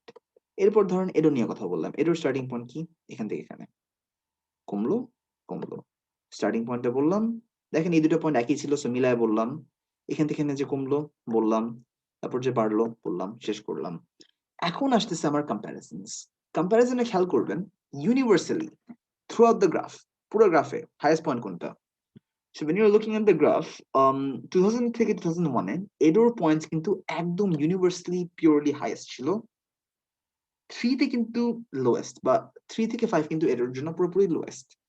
So গ্রাফটা বলার সময় বলা উচিত যে 2000 থেকে 2001 এ এডোর সংখ্যাগুলো ইউনিভার্সালি হাইয়েস্ট, এন্ড দেন 3 তে ছিল লোয়েস্ট, এন্ড দেন 3 থেকে 5 এ বাড়ার শর্তে ওটা লোয়েস্ট ছিল। এগুলো সংখ্যা কিন্তু বলা উচিত, এন্ড কোয়ালিটি দেওয়া উচিত। সিমিলারলি দেখেন ন্যাশনাল কিন্তু ইউনিভার্সাল লোয়েস্ট ছিল এই সময়, এন্ড দেন বাড়লো বাড়লো বাড়লো, একটু স্টেডি হয়ে বেড়ে লাস্টের দিকে দেখা যাচ্ছে যে হাইয়েস্ট নাম্বার অফ ভিজিটর্স হয়ে গেছে। সো ইউনিভার্সালি হাইয়েস্ট শুরুতে ছিল এটা, শেষের দিকে এটা। ন্যাশনালের প্যারাগ্রাফে বলতে হবে এটা ইউনিভার্সালি হাইয়েস্ট শেষের দিকে ছিল, এডোর প্যারাগ্রাফে বলতে হবে ইউনিভার্সালি লোয়েস্ট এটা, সরি ইউনিভার্সালি হাইয়েস্ট এটা এখানে ছিল, এন্ড ইউনিভার্সালি লোয়েস্ট এটা এখানে ছিল, ইউনিভার্সালি লোয়েস্ট এটা এখানে ছিল। মেটের ক্ষেত্রে হাইয়েস্ট লোয়েস্ট চাইলে বলতে পারেন, বাট এগেন ওয়ার্ড লিমিট আমার কাউন্ট করতেছে তো এক্সামিনার। এখন হ্যাঁ, ওয়ার্ড লিমিট এক্সিড করলে ইভেন তো সমস্যা নাই, আমি দেখছি খামাকা ওয়ার্ড লিমিট বাড়ায়, দরকারটা কি? সো মেটের ক্ষেত্রে আমি যে স্টার্টিং এন্ডিং কিভাবে বাড়ছে সেটাই বলবো, দ্য হাইয়েস্ট লোয়েস্ট তার এত বলার দরকার নেই, চাইলে বলতে পারেন সেকেন্ড হাইয়েস্ট ছিল আর কি। আমার মেইন পয়েন্টস কিন্তু এখানে এডো এন্ড ন্যাশনাল। এখন রিমেম্বার আমাদের কিন্তু ওভারভিউ দেওয়া ম্যান্ডেটরি, এন্ড ওভারভিউ যখন আমরা দেই, আমরা কিন্তু অ্যাটলিস্ট 1 or 2 মেইন ফিচার্স রাখি, এন্ড আমি চেষ্টা করি ফিচারের মধ্যে কম্পেয়ার করার জন্য। সো আমি বললাম overall the visitors to the national and China proportionally increase. দেখেন প্রপোর্শনাল মানে কি, এক প্রপোর্শন দিয়ে বেড়েছে, একটা অ্যামাউন্ট দিয়ে বেড়েছে। দেখেন 2 গুণ বাড়লো, 1 গুণ বাড়লো, 1 গুণ বাড়লো, সোজা থাকলো, বাড়লো। সো ওভারঅল কিন্তু প্রপোর্শনালি বেড়েছে। বা এটাকে এত ঝামেলা না করে লিখে আপনি জাস্ট বলতে পারতেন the visitors to national, the visitors to national China most proportionally না বলে আপনি জাস্ট বলতে পারতেন মোস্টলি ইনক্রিজড until দিয়ে আরেকটা until এ কিন্তু একটা CC, it had the highest number of visits। দেখেন চায়না যে বাড়লো until it had the highest number of visits সেটা বলে ফেললাম। এখন দেখেন China was my main focus, আমি যে কোনো একটা মিউজিয়াম, 3টা মিউজিয়াম থেকে একটা মিউজিয়াম ধরলাম, চায়নাকে ফোকাস করেছি কারণ চায়নার এন্ডিং রেজাল্টটা হাইয়েস্ট। এন্ড এগুলা গ্রাফে এন্ডিং রেজাল্ট কিন্তু খুবই ইম্পর্টেন্ট, বা মাঝখানে যদি পিক টিক করে গ্রাফ, সেগুলো কিন্তু অনেক ইম্পর্টেন্ট। পিক মানে হচ্ছে হঠাৎ করে, ধরেন একটা graph is like this, let's say বাড়লো, বাড়লো, বাড়লো, কমলো, হঠাৎ করে মাঝখানে বেড়ে গেল। সেই মাঝখানে যে হঠাৎ করে বেড়েছে and the graph goes on and on. So ধরেন এখানে যে বেড়েছে এটাকে বলে peak. Sorry, when I'm drawing with the trackpad it's very messy. ধরেন এরকম একটা এক্সাম্পল দেখাই, বাড়লো বাড়লো বাড়লো, হাইয়েস্ট পয়েন্ট হয়ে গেল, হাইয়েস্ট এর পয়েন্ট আবার আস্তে আস্তে কমে গেল, সো হাইয়েস্ট পয়েন্ট হিয়ার কমে গেল আর কি। সো এই মাঝখানে যে হাইয়েস্ট পয়েন্ট সেটাকে বলা হচ্ছে peak. So highest point. So basically যখন আপনারা এই টাইপের গ্রাফ করছেন আপনার মেইন ফোকাস হচ্ছে আইদার হাইয়েস্ট পয়েন্ট এন্ডিংটা বা যদি মাঝখানে এভাবে করে একটা পিক করে দ্যাটস ইওর মেইন ফোকাস। ন্যাশনালকে ধরে ন্যাশনালের শেপটা আমি এক্সটেন্ড করে দিলাম এন্ড বলে দিলাম ন্যাশনালের পিক বা হাইয়েস্ট পয়েন্ট লাস্টের দিকে হয়েছে। এটার সাথে মেট এন্ড এডর কম্পেয়ার করে ফেললাম যে when compared to the met and এডর during the end of the period, while দিয়ে একটা কন্ট্রাস্ট করলাম, কন্ট্রাস্ট করে বললাম যে এডর ভিজিটরসটা লোয়েস্ট ছিল এই লাস্ট 3 ইয়ার্স। দেখেছেন লোয়েস্ট পয়েন্ট হাইয়েস্ট পয়েন্ট ঠিকই বলেছি, কিন্তু একটা গ্রাফের কোয়ালিটির শেপটা দিয়ে দিলাম যে গ্রাফটা কিভাবে বেড়েছে এন্ড কিভাবে কমেছে। And in 3 paragraphs I have explained the graphs. So you can use the sample, এখানে একটু ক্লিন ইয়ারও লেখা আছে and এখানে বলেছে আমি কিভাবে ইনফরমেশনটা গুছালাম আর কি। So kindly go through this information. Take like 5 minutes এটা ঠান্ডা মাথায় পড়ে ফেলেন। In the meantime আমি আসরের নামাজটা পড়ে ফেলি। I'll be back in 5 minutes and then I'll explain this graph properly. And আজকের আমাদের মেইন ফোকাসটা হবে আসলে টাইম সিরিজ নিয়ে because the time series graphs are very important. And before I go, স্টুডেন্টদের একটা মিস্টেক হচ্ছে কি সাধারণত এই টাইম সিরিজটা এই টাইমলাইনটাকে নরমাল স্ট্যাটিক গ্রাফের সাথে কনফিউজ করে ফেলে। Never do that. দেখেন এগুলা গ্রাফে কিন্তু কোনো ধরনের টাইম লাইনটা ছিল না। সিন্স কোনো ধরনের টাইম লাইন নাই আমরা কিন্তু এগুলা গ্রাফে ইনক্রিজ ডিক্রিজ নিয়ে কিচ্ছু বলতে পারি নাই। ইনক্রিজ ডিক্রিজ বলা মানে কিন্তু এগুলা গ্রাফে ভুল হয়ে যাচ্ছে। when we are working with a time series তখনই কিন্তু আমার decreases আমার increases আসতেছে, so you must be very careful about that. এই পয়েন্টটা খেয়াল রাখেন সবাই। All right, so that being said, go to the samples and I'll just pray and I'll come back soon. It is just পড়ে ফেলেন আর কি।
All right, guys. So let me just explain this to you. তার আগে chat বক্সে দেখি কি অবস্থা। হ্যাঁ, sure, of course. A student has a question. সাধারণত আমি যে একটু আগে বললাম increase decrease এর ব্যাপারে। What happens is this. ধরেন এখানে একটা টাইমলাইন দেওয়া আছে। বলতেছে গ্রাফ এই মিউজিয়ামের ভিজিটর নাম্বারটা কিভাবে চেঞ্জ হয়েছে from 2000 থেকে 2001 থেকে 2 থেকে 3 থেকে 4 থেকে 5। এই 6 বছরে কিভাবে নাম্বারস গুলাকে চেঞ্জ হয়েছে। সো এসেনশিয়ালি যদি গ্রাফটা দেখেন ফর মেট মিউজিয়াম কমলো, স্টেডি হলো, বাড়লো। In other words, decreased, stayed the same, increased. এটাকেই বলছি আমি increase and decrease. Similarly adore জন্য এডো ছিল আমার highest point, it was the same, decreased decreased. So কমলো, কমার পর ইনক্রিজড, বাড়লো। Similarly national starting point increase increase increase increase, একবারে বলতে পারি অলমোস্ট স্টেডি, ইনক্রিজ এগেন। দেখেন এই গ্রাফগুলা যে ইনক্রিজ করছে, সরি এই নাম্বারস গুলা যে চেঞ্জ হচ্ছে, in other words they are increasing and they are decreasing, সেটাকে আমি বলেছি ইনক্রিজ এন্ড ডিক্রিজ। তো সময়ের সাথে যে চেঞ্জেসটা হচ্ছে সেটাই হচ্ছে আপনার মেইন ফোকাস যদি এই ধরনের টাইম সিরিজ থাকে। দেখেন এগুলো স্যাম্পলকে আমি বলে দিয়েছি টাইম সিরিজ। বাট যখন আপনার মনে করেন গ্রাফটা কনস্ট্যান্ট, এখানে দেখেন কোনো ধরনের টাইম সিরিজ নাই, সো বলতে পারবো না যে Britain spending on console games decreased, Britain spending on cameras increased, Britain spending on toys decreased, এগুলো তো বলতে পারবো না এখানে, বিকজ এখানে কোনো ধরনের ইনক্রিজেস এন্ড ডিক্রিজেস আসে নাই, কিন্তু এখানে কিন্তু কোনো ধরনের আপস ডাউনস নাই, এখানে জাস্ট হাইয়েস্ট পয়েন্ট কোনটা লোয়েস্ট পয়েন্ট কোনটা বলে দিতে হবে, because the information is fixed. এখানে দেখেন এগুলো গ্রাফে কোনো ধরনের সময় দেওয়া নাই, সময়ের সাথে যে ইনফরমেশন চেঞ্জ হচ্ছে সেটা কিন্তু বলতে পারছি না। The only way I can say is this, যে এই টাইম সিরিজে কমছে আর বেড়েছে ইনফরমেশন, কমতি হচ্ছে আর বাড়তি হচ্ছে। এই জন্য আমি এখানেই যখনই টাইম লাইন থাকবে তখনই ইনক্রিজেস ডিক্রিজেস বলতে পারবো। When I don't have the timeline, when they don't give me the time, when they will not give me the timeline, I cannot mention the increases and decreases তখন। That is the thing I try to say. I hope সবাই বুঝতে পেরেছেন এটা।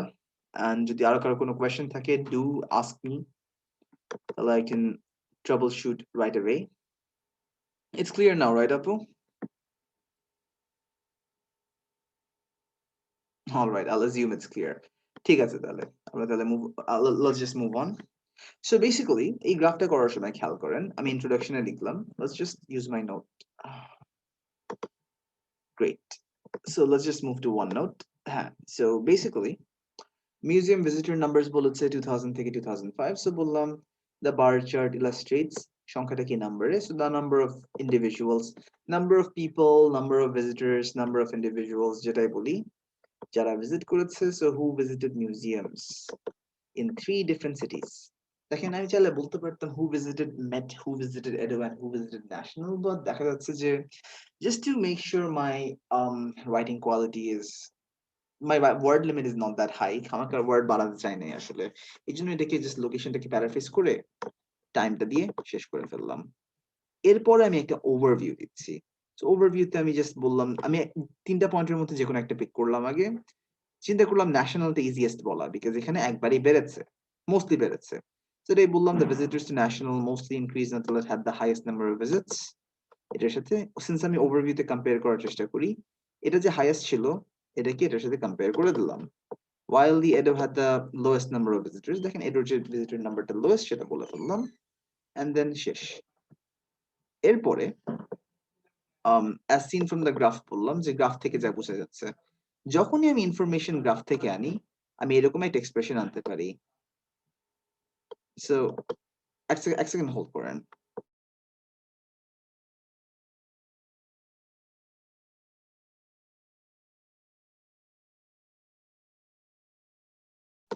Sorry about that. হ্যাঁ, যা বলছিলাম, so সাধারণত যখন আমি ইনফরমেশন গ্রাফ থেকে আনি I use an expression like this. খেয়াল করেন আগের গ্রাফগুলোতে বলেছিলাম কি according to the graph, according to this, according to that, এখানে বললাম as seen from the graph। এটাকে বলে ইনফরমেশনের রেফারেন্স আনা। So it's a very good way to start the body paragraph. So এভাবে আমি আনলাম, বললাম as seen from the graph কি হচ্ছে, বললাম the number of visitors to Met, মেট দিয়ে শুরু করলাম বিকজ এটা আমার ফার্স্ট পয়েন্ট ছিল, চাইলে আপনি এডো ন্যাশনাল দিয়ে শুরু করতে পারতেন। সো মেট দিয়ে যখন শুরু করেছি, আমার অবজেক্টিভটা কি, বডি প্যারাগ্রাফের স্টার্টিং পয়েন্টের ভ্যালুটা দিচ্ছি, ইনক্রিজ ডিক্রিজটা বলছি, যদি মাঝখানে হাইয়েস্ট লোয়েস্ট পেয়ে যাই কয়েকটা বলবো, আর শর্টকাট মারার জন্য আমি ট্রেন্ড শব্দটা ইউজ করব, আর এন্ডিং পয়েন্টে শেষ করব। তো দেখেন বললাম the number of visitors to Met was 12 million in 2000. এখন খেয়াল করেন আমাদের গ্রামারের সেন্টেন্স সিনথেসিস টেকনিক্স, সেন্টেন্স 1 এর সাথে যখন আমরা ফ্যান বয়েজ ইউজ করি, এরপর আমি সেন্টেন্স 2 এর সাথে মিলাতে পারি। For example sentence 1 and but so এর সাথে সেন্টেন্স 2 মিলাচ্ছি, সো and but so দিয়ে কম্বাইন করতে পারি। Technically for and nor but or yet so use করতে পারি, বাট সাধারণত the most common ones are these three. So দেখেন বললাম the number of visitors to Med was 12 million in 2000, year 2000 একটা 12 million ছিল, কিন্তু সংখ্যাটা দেখেন কমে গেল, it decreased to 6 million বললেই পারতাম, সেটাকে আমি জাস্ট বললাম it halved. হাফ এর ওয়ার্ড ফর্ম হচ্ছে হাফ হওয়া, আর আমি হাফ বললাম কেন, বিকজ দেখেন 12 থেকে 6 হয়ে গেল, অর্ধেক হয়ে গেছে, এই জন্য এটাকে বললাম it halved to its lowest point. and খেয়াল করেন এটা কিন্তু ম্যাটের লোয়েস্ট পয়েন্ট ছিল, এটা একটু ইন্ডিকেট করলাম। এখন in 2001 না বলে বললাম in the following year, পরের বছরেই, পরবর্তী বছরেই হাফ হয়ে গেল। এটার অ্যামাউন্টটা কত ছিল ব্র্যাকেটে বলে দিলাম যে 6 মিলিয়ন ছিল। এরপরে দেখেন আমি আরেকটা কম্পাউন্ড সেন্টেন্স আনলাম বাই ইউজিং কমা অ্যান্ড, এরপরে কি হচ্ছে, সংখ্যাটা দেখলাম চেঞ্জ হয় নাই, so and the figure remain constant, সংখ্যা নাম্বার ফিগার একই জিনিসই, পার্সেন্টেজ বা নাম্বার যাই থাকুক না কেন ফিগার শব্দ দিয়ে আপনি রিপ্লেস করতে পারবেন। সো বললাম দ্য ফিগার রিমেইন কনস্ট্যান্ট, এটা কনস্ট্যান্ট ছিল 2002 পর্যন্ত। সেন্টেন্স শেষ করে দিই। এরপর কি হচ্ছে দেখি, আফটারওয়ার্ডস 3 4 5 এ বাড়ছে, সো বলতে পারি the figure increased over the next 3 years, the figure increased from 2003 to 2005। এই জিনিসটাকে আরেকভাবে আমি বলতে পারি যে the figure had an upward trend। দেখেন এখানেও বাড়ছে, এখানেও বাড়ছে, এখানেও বাড়ছে, তো প্যাটার্নটা কি বা ট্রেন্ডটা কি, প্যাটার্নটা বেড়ে যাচ্ছে। আপওয়ার্ড ট্রেন্ড বলার লজিকটা হচ্ছে, মনে করেন এই ট্রেন্ড লাইন যদি আমি কানেক্ট করি, লাইনটা দেখেন ওভারঅল কিন্তু উপরে যাচ্ছে, ওভারঅল কি পুরোপুরি উপরে গিয়েছে, এখান থেকে এখানে উপরে গেল, সরি ট্র্যাক প্যাডের একদম প্রেসিশন নাই, এই উপরে গেল, উপরে গেল, উপরে গেল, দেখেন ওভারঅল মেটের জন্য কিন্তু সংখ্যাটা জাস্ট ইট ওয়েন্ট আপ, সেটাকে আমি বলতে পারি যে the figure had an upward trend আর কি। the figure had an upward trend over the next 3 years, কিভাবে, as because বা as cc it rose to 14 million visitors in 2005। দেখেছেন what I did, just starting point and value, increase decreases, highest and lowest points with the value, trend বা shortcut, ending point with the value, এভাবেই কিন্তু আমি শেষ করে ফেললাম। starting point with value, changes, overall যে বাড়লো, কিভাবে বাড়লো, বেড়ে যে শেষ হয়ে গেল, এটা বলেই কিন্তু আমি থেমে গেলাম আর কি। So there's that. Questions করো?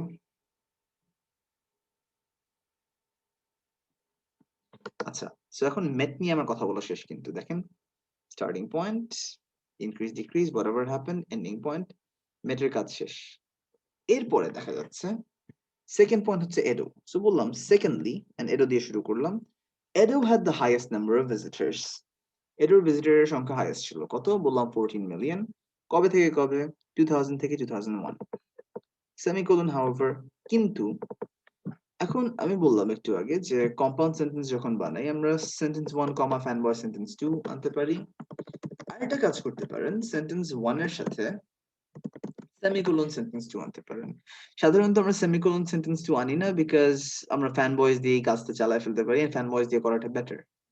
কিন্তু যখন দেখবেন আমার একটা সেন্টেন্স পর যখন আরেকটা সেন্টেন্সে কানেক্টিং ওয়ার্ড আনি, লাইক মোর ওভার, ফার্দারমোর বা হাউএভার, তখন কিন্তু it's better if I use a semicolon.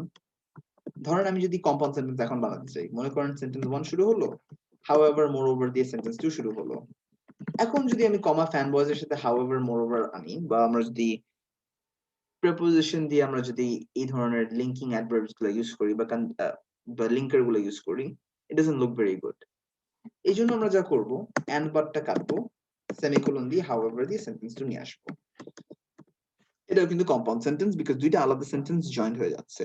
The only difference is fan boys নিয়ে না জয়েন করে আমরা লিঙ্কার দিয়ে জয়েন করেছি, এই জন্য আমি এখানে সেমিকোলন হাউএভার দিয়েছি। However it's figure experience the downward trend. এখন দেখেন এটার যে হাইয়েস্ট নাম্বার অফ ভিজিটর্স ছিল এটা বলে ফেললাম। এরপরে দেখেন পরের দুই বছরে কি হলো, সংখ্যা কমলো। So its figure decreased from 2001 to 2003 বলতে পারতাম, it would be completely fine। সেটাই বললাম, it had a downward trend, এটা একটা ডাউনওয়ার্ড ট্রেন্ড হয়েছে, এটা শেপটা নিচে গিয়েছে। এই শেপটা যে নিচে গিয়েছে সেটাকে একটু ফ্যান্সি করে বললাম, it experienced the downward trend over the next 2 years as it stood at approximately 6 million in 2003। এরপর বলছি, despite having a gradual increase to 10 million people by 2005, the visits were significantly lower than the Met and National during these years।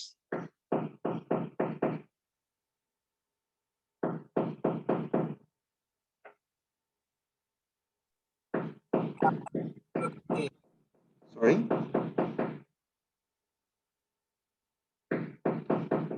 পাশের বাসা থেকে sound হচ্ছে, sorry about that. আচ্ছা, so এই লাইনটা যদি দেখি, despite having a gradual increase মানে কি, ধীরে স্থিরে বাড়ার শর্তেও, to nearly 10 million people by 2005। So year 2005 এর মধ্যে ধীরে স্থিরে বাড়ার শর্তেও দেখেন 3, 4, 5 যে ধীরে স্থিরে বাড়লো, এই বাড়ার শর্তেও the visits to Edo were significantly lower than the Met and the National during these years। Last time final পয়েন্টটা দিয়ে কম্পারিজন করে ফেললাম। সো আরেকটা ব্যাপার হচ্ছে, এটা একটু আগে বললাম না, সেন্টেন্স 1 এর সাথে আমি যখন সিসি দিয়ে সেন্টেন্স 2 কম্বাইন করি, এটা হচ্ছে কমপ্লেক্স সেন্টেন্স বিকজ সিসির পর যা আসছে বা কোঅর্ডিনেটিং কনজাংশনের পর যা আসছে এগুলো সব ডিপেন্ডেন্ট ক্লজ, সব এই সেন্টেন্সের উপর নির্ভর করছে। আরেকটা ব্যাপার হচ্ছে গাইস, আমি মাইট বি কনফিউজ যে কম্পাউন্ড এন্ড কমপ্লেক্স এর তাহলে ডিফারেন্সটা কি। খেয়াল করেন, যখনই আমরা for and nor but or yet so দিয়ে সেন্টেন্সেস কম্বাইন করছি, এই দুইটা সেন্টেন্স কিন্তু পুরোপুরি আলাদা দাঁড়াচ্ছে। This two sentences are standing on their own, সেটাকে আমি জোর করে লাগাই দিচ্ছি একসাথে। They don't have a relationship with each other, এটাকে বলে কম্পাউন্ড।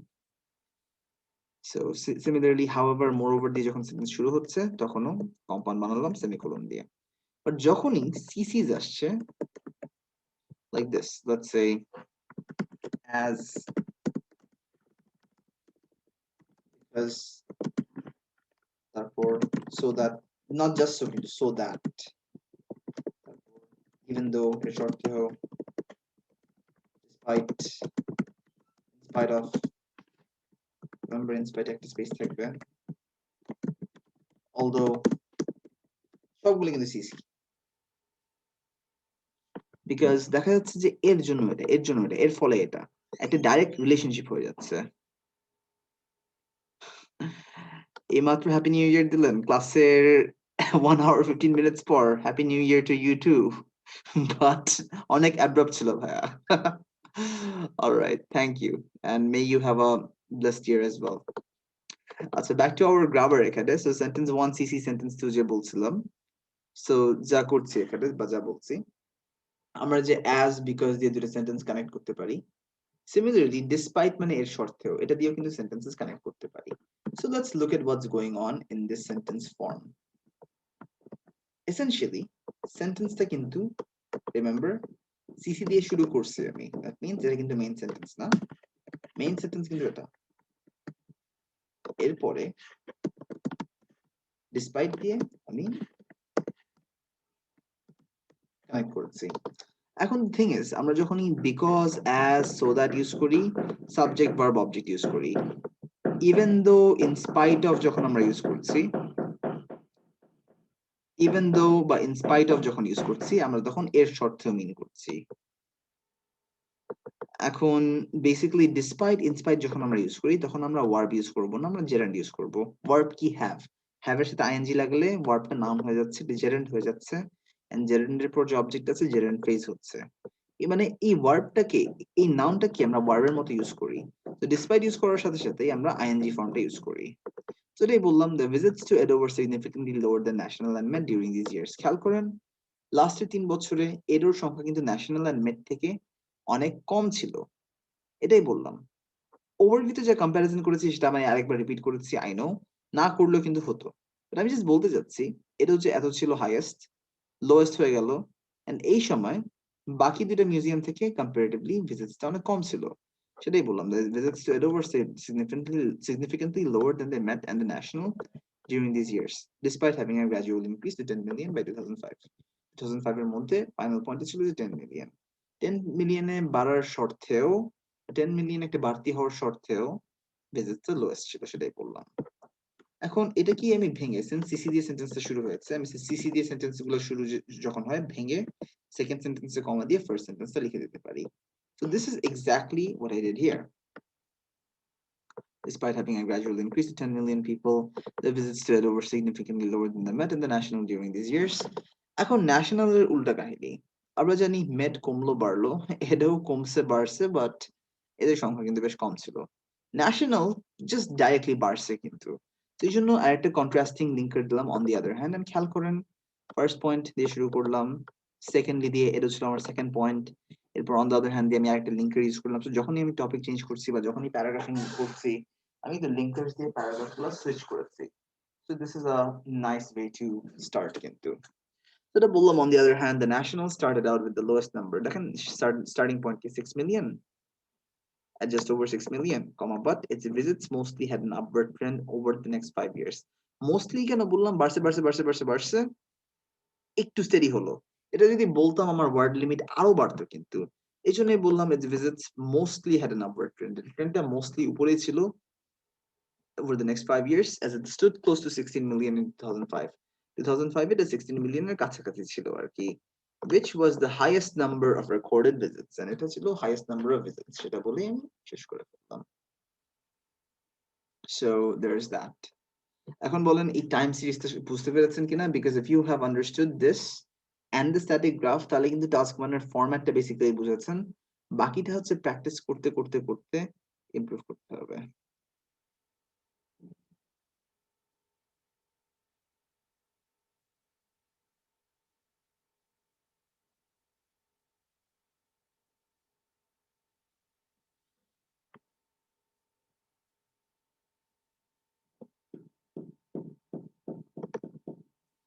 Perfect.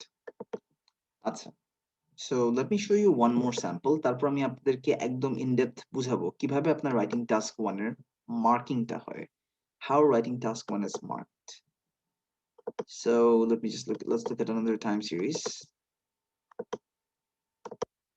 এখানে দেখেন বলতেছে the bar chart below shows the percentage participation of men in senior development in 3 companies. So তিনটা কোম্পানির সিনিয়র ডেভেলপমেন্ট পজিশনে কত পার্সেন্ট মেনরা অংশগ্রহণ করেছে বা পার্টিসিপেট করেছে। সো তিনটা সফটওয়্যার কোম্পানির নাম আছে IBM, Microsoft and Apple. So blue লাইনটা IBM, মাইক্রোসফট, অ্যাপল। সো ফার্স্টে যখন এই টাইপের গ্রাফ করবেন, ফরগেট এভরিথিং এলস, চিন্তা করেন ক্যাটাগরি কয়টা, ক্যাটাগরি তিনটা। তাহলে কি করব, ইন্ট্রোডাকশন, ওভারভিউ, IBM, মাইক্রোসফট, অ্যাপলের জন্য আলাদা প্যারাগ্রাফ।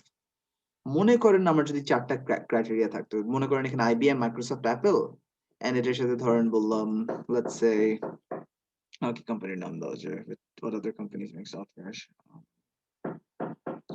ধরেন বললাম Adobe, let's say IBM, Microsoft, Apple and Adobe, চারটা কোম্পানি বানাই দিলাম এখানে। যদি আমার চারটা ক্যাটাগরি থাকতো তখন কিন্তু আমার চারটা বডি প্যারাগ্রাফ ফিজিবল হতো না, because it doesn't look nice, you no.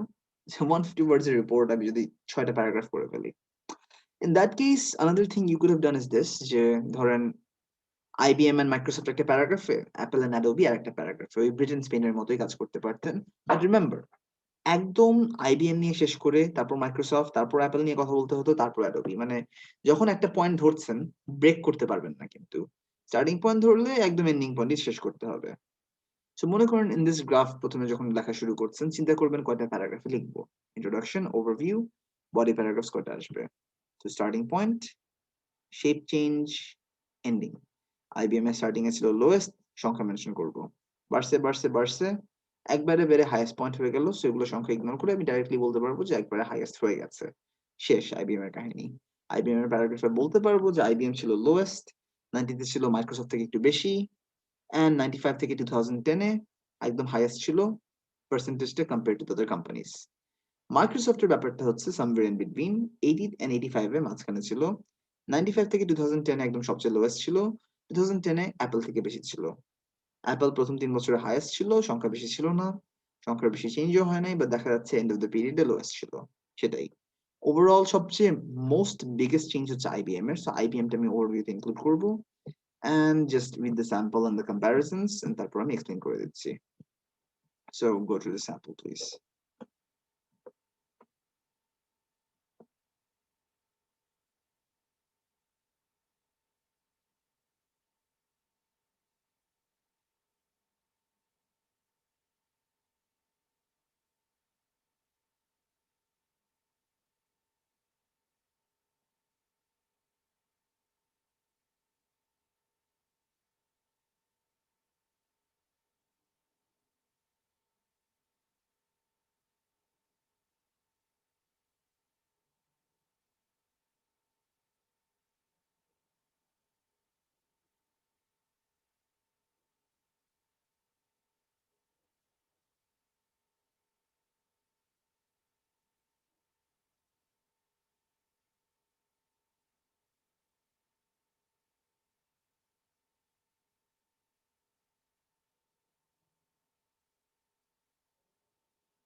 All right, so I guess that is super clear, right? So introduction এ যা বললাম, এখানে যা কোয়েশ্চেনে বলা ছিল, the bar chart depicts, the bar chart shows the percentage participation of men, এখানে বললাম the bar chart depicts, bar chart illustrate করছে, bar chart দেখাচ্ছে, সেটাই। So the bar chart depicts the percentage participation of males who worked as senior developers at IBM, Microsoft and Apple from 1980 to 2010. শেষ। Overview বললাম, overall না বলে আরেকটা at a glance না বলে বললাম, it can be clearly seen that even though এর শর্তেও, that দিয়ে নতুন সেন্টেন্স শুরু কিন্তু, so even though the participation rate of all companies had increased, খেয়াল করুন আরেকটা জিনিস, প্রত্যেকটা কোম্পানির সংখ্যাই কিন্তু বেড়েছে, সেটাই বললাম। The participation rate of all companies had increased. Sentence 2. Sentence 1. IBM showed the most noticeable changes. কেন? As CC, its rate stood significantly higher than the other companies in the latter half of the period. এখন overview আমি চেষ্টা করি একদম সংখ্যা না দেওয়ার। বলতে পারতেন from 1995 to 2010, সংখ্যা আমি না দিয়ে বললাম latter half of the period. Latter মানে কি? লাস্টেরটা। Remember former, latter. So latter half মানে কি? লাস্টের 3 বছর। এখন 95, 2000, 2010 পুরো কিন্তু টাইম পিরিয়ড একটা। In the last 15 years ও বলতে পারতেন, last 10 years ও বলতে পারতেন। সেটাকে আমি জাস্ট আমার মতো করে latter half বললাম, লাস্টের 3টা পিরিয়ড, লাস্টের 3টা সময় যেটা আছে সেটাই। এখন as seen from the graph, the figure for IBM stood at its lowest. IBM ছিল lowest এ, ব্র্যাকেটে বললাম around 3%, 1980 থেকে 85 এ, কিন্তু but it rose throughout the next 10 years. তো পরের 10 বছরে এটা বাড়া শুরু করলো, বেড়ে কত হলো? It reached 24%, জেনারেট করে it বাদ দিয়ে reaching 24% in 95 বললাম, and Apple এর সাথে একটা কম্পারিজন করে দিলাম as it crossed Apple's figure. এরপরে the figure continued to rise until it peaked at over 60%. দেখেন ফিগারটা বাড়তে বাড়তে বাড়তে 60% উপরে চলে গেল in 2010, শেষ। Then Microsoft আসলো, its participation rate, তারপর relative clause which was close to 10%, was higher than IBM's rate. So Microsoft এর rate যে higher ছিল IBM থেকে সেটা বললাম। Semicolon, however, কিন্তু it stood at its lowest between 90 to 2000. So দেখেন এটা 90 থেকে 2000 এ lowest ছিল, পয়েন্টটা মেনশন করলাম। As IB, এখন by the way আমি কিন্তু ফুল ব্র্যাকেট না ইউজ করে কমাস ইউজ করতে পারি, এখানে আমি জাস্ট কমাস ইউজ করলাম and বললাম as IBM had higher figures, এর শর্তেও despite this the figure for this company soared above the 40% mark. দেখেন এর শর্তেও যে মাইক্রোসফট কিন্তু দেখেন একদম লোয়েস্ট ছিল, কন্ট্রাস্ট এর শর্তেও ফিগারটা ধুমায় বাড়লো, এই জন্য বললাম উড়ে 40% এর উপর চলে গেল, শেষ। Last point, in spite of having the highest figure from 80 to 90, দেখেন 80 থেকে 90 তে অ্যাপলের সংখ্যা হাইয়েস্ট ছিল, the percentage of senior male developers at Apple were much less compared to the other two companies. দেখেন এটার সংখ্যা যে হাইয়েস্ট ছিল, কিন্তু by the end of the period অ্যাপেলের সংখ্যা কিন্তু আরো কম ছিল। এখন মাঝখানের পয়েন্টগুলো আর বলি নাই, since I am just summarising, just বললাম it's figure 2010 stood at around 25%. Final point. আপনি চাইলে এখানে লাস্টিটা না দিয়ে, ধরেন আপনি এভাবে করে ইন্সপায়ার দিয়ে শুরু করতে পারতেন, and then লাস্টলিটা এখানে রাখতে পারতেন। আমি জাস্ট প্যারাগ্রাফটি লাস্টলি দিয়ে শুরু করেছি because this was my final point. খেয়াল করেছেন, we don't need any conclusions, we don't need any endings. এভাবে লিখে কিন্তু easily 7.5 থেকে 8 পেয়ে যেতে পারবেন রাইটিং এ। অলরাইট গাইস, সো কারো কোনো কোয়েশ্চেন টাইম সিরিজ নিয়ে? এখন আমি বেসিক্যালি যা নোট যা গাইডলাইনের কম্পিলেশনটা দিয়েছি, এখানে কিন্তু বেসিক্যালি অ্যারাউন্ড 10 or 12 গ্রাফস আছে। অনেকগুলো গ্রাফ কিন্তু আমি দেই নাই, অ্যারাউন্ড 4 5 6 7 8 9 10 11 12 13 13টা গ্রাফ দিয়েছি for data questions. In the other one আমি ক্লাসরুমে যা দেখাচ্ছি বা ক্লাসে যা করাচ্ছি, এখানে কিন্তু আরো ডিটেলস এ ভরা আছে। বা যেরকম আমার বোর্ডটা ক্লাটার্ড বা আমার বোর্ডে যেভাবে অনেকগুলো ডিটেলস আছে, সব ডিটেলস গুলো কিন্তু এখানে পেয়ে যাচ্ছেন। সো দুইটাই দেখেন, কিন্তু এটা জাস্ট আসলে রিঅর্গানাইজ করার টাইম পাই নাই। সো বেসিক্যালি কয়েকটা ট্রেনিং সেশনের জন্য আমি এটা ইউজ করি, বিকজ এটা হচ্ছে আমি যা ক্লাসে বলছি এটা তো এক্সটেন্ডেড ভার্সন, সেটাই সংক্ষিপ্তে উইথ কুইক গাইডলাইন্স এই হ্যান্ডআউটটা আছে। So use both. এগুলোর স্যাম্পলস গুলো একদম পারফেক্টলি রিফাইন্ড, এগুলোর স্যাম্পলসটা একটু কয়েকটা রিঅ্যাডজাস্ট করতে হতে পারে আর কি, বিকজ এটা আমি অনেক আগে কম্পাইল করেছিলাম। সো এটা একটু খেয়াল রাখেন। অলরাইট, সো কারো কোনো কোয়েশ্চেন্স রিগার্ডিং টাইম সিরিজ? আচ্ছা, সো রাইটিং ক্লাসটা এমনই যে, ধরেন সামনাসামনি যদি ফিজিক্যাল একটা রাইটিং ক্লাস নিতাম, বোর্ডে স্যাম্পল দেখাতাম, তারপর I would give you printouts, ক্লাসে আপনাদেরকে দেখে তারপর লেখাতাম, বাট একটা অনলাইন ক্লাসে তো দ্যাটস নট ভেরি ফিজিবল। এখন আপনাদের রাইটিং ইমপ্রুভ করার পদ্ধতি হচ্ছে খুবই সিম্পল। ফার্স্টে গ্রামারটা প্র্যাকটিস করতে হবে, and as you practice your grammar you must make sure that you develop your basic writing skills. এটা করার জন্য স্যাম্পলস গুলো ভালো করে দেখেন, and লেখাটা লিখতে হবে। যারা ঢাকায় আছেন, এ4 সাইজ খাতায় বা লুজ খাতা বলবো না, শীট বলবো, লুজ শীটে টাস্ক 1 2টা, টাস্ক 2 একটা, বা মানে অ্যাটলিস্ট 3টা স্ক্রিপ্ট আর কি। উইকলি 3টা স্ক্রিপ্ট সাপোর্ট সেন্টারে দিবেন, তারা খাতা চেক করে পরে ফিডব্যাক আপনাকে দিয়ে দিবে কিন্তু। So make sure you do that. যারা একদম ঢাকার বাইরে, ইফ ইউ ক্যানট অ্যাটেন্ড বা if you cannot come to Mentors, আমাকে পার্সোনালি মেসেঞ্জারে নক করেন। Take my email address already আছে আপনাদের কাছে, এন্ড আমাকে লেটস সে 2টা করে উইকলি টাস্ক পাঠাবেন, আমি চেক করে ফিডব্যাক দিয়ে দেবো আপনাকে by the end of the week. এটা করতে পারেন। এন্ড যারা একদম ঢাকার বাইরে, তাদের ক্ষেত্রে মক টেস্টের অ্যারেঞ্জমেন্ট আমি করতেছি। এটা ছাড়া তো আই হোপ আপনারা সাপোর্ট সেন্টারে স্পিকিং চালাতে যাচ্ছেন। Alright, brother. So let's have a quick break for like 10 minutes. Maghrib namazta পড়ে নেই, and then we shall continue. Alright then. So enjoy the break. To relax করেন, চা টা খান। তারপর আমি আরেকটা স্যাম্পল দেখাই, we will be done.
Alright guys, so I'm back. So এখন আমরা তো আজকের ক্লাসে দেখলাম যে bar chart এর basics, static bar chart with a time series. এখন let me show you another variation যেভাবে time series আসে। আসলে writing task one কিন্তু বেশ easy, the only problem is যে question এর variation অনেকগুলা। So if you know কোন strategy যখন কখন follow করবেন, তাহলে কিন্তু আপনি optimally answer করতে পারবেন। And সাধারণত স্টুডেন্টরা টাস্ক ওয়ানে স্ট্রাগল করে বিকজ হয়তো তারা স্ট্র্যাটেজি হয়তো মিস করে ফেলে বা হয়তো একটু আনফ্যামিলিয়ার ফিল করে with the type of diagram. এই জন্য দেখা যাচ্ছে যে আমার ক্লাসগুলোতে আমি সাধারণত অ্যারাউন্ড 6টার মতো টাস্ক ওয়ানের ক্লাস নেই, just to make sure that you guys get the basics and প্রত্যেকটা ডায়াগ্রামের ভ্যারিয়েশন যা আছে বা যতগুলো আইএলস আসছে সবগুলো ভ্যারিয়েশন টাচ আপ করে দেই। So when you give the exam বুঝতে পারবেন কি করবেন, কিভাবে প্যারাগ্রাফিংটা করবেন and so on. So let's try this out. Let's move on. Time series to করলাম, time series এর আরেকটা variation দেখেন।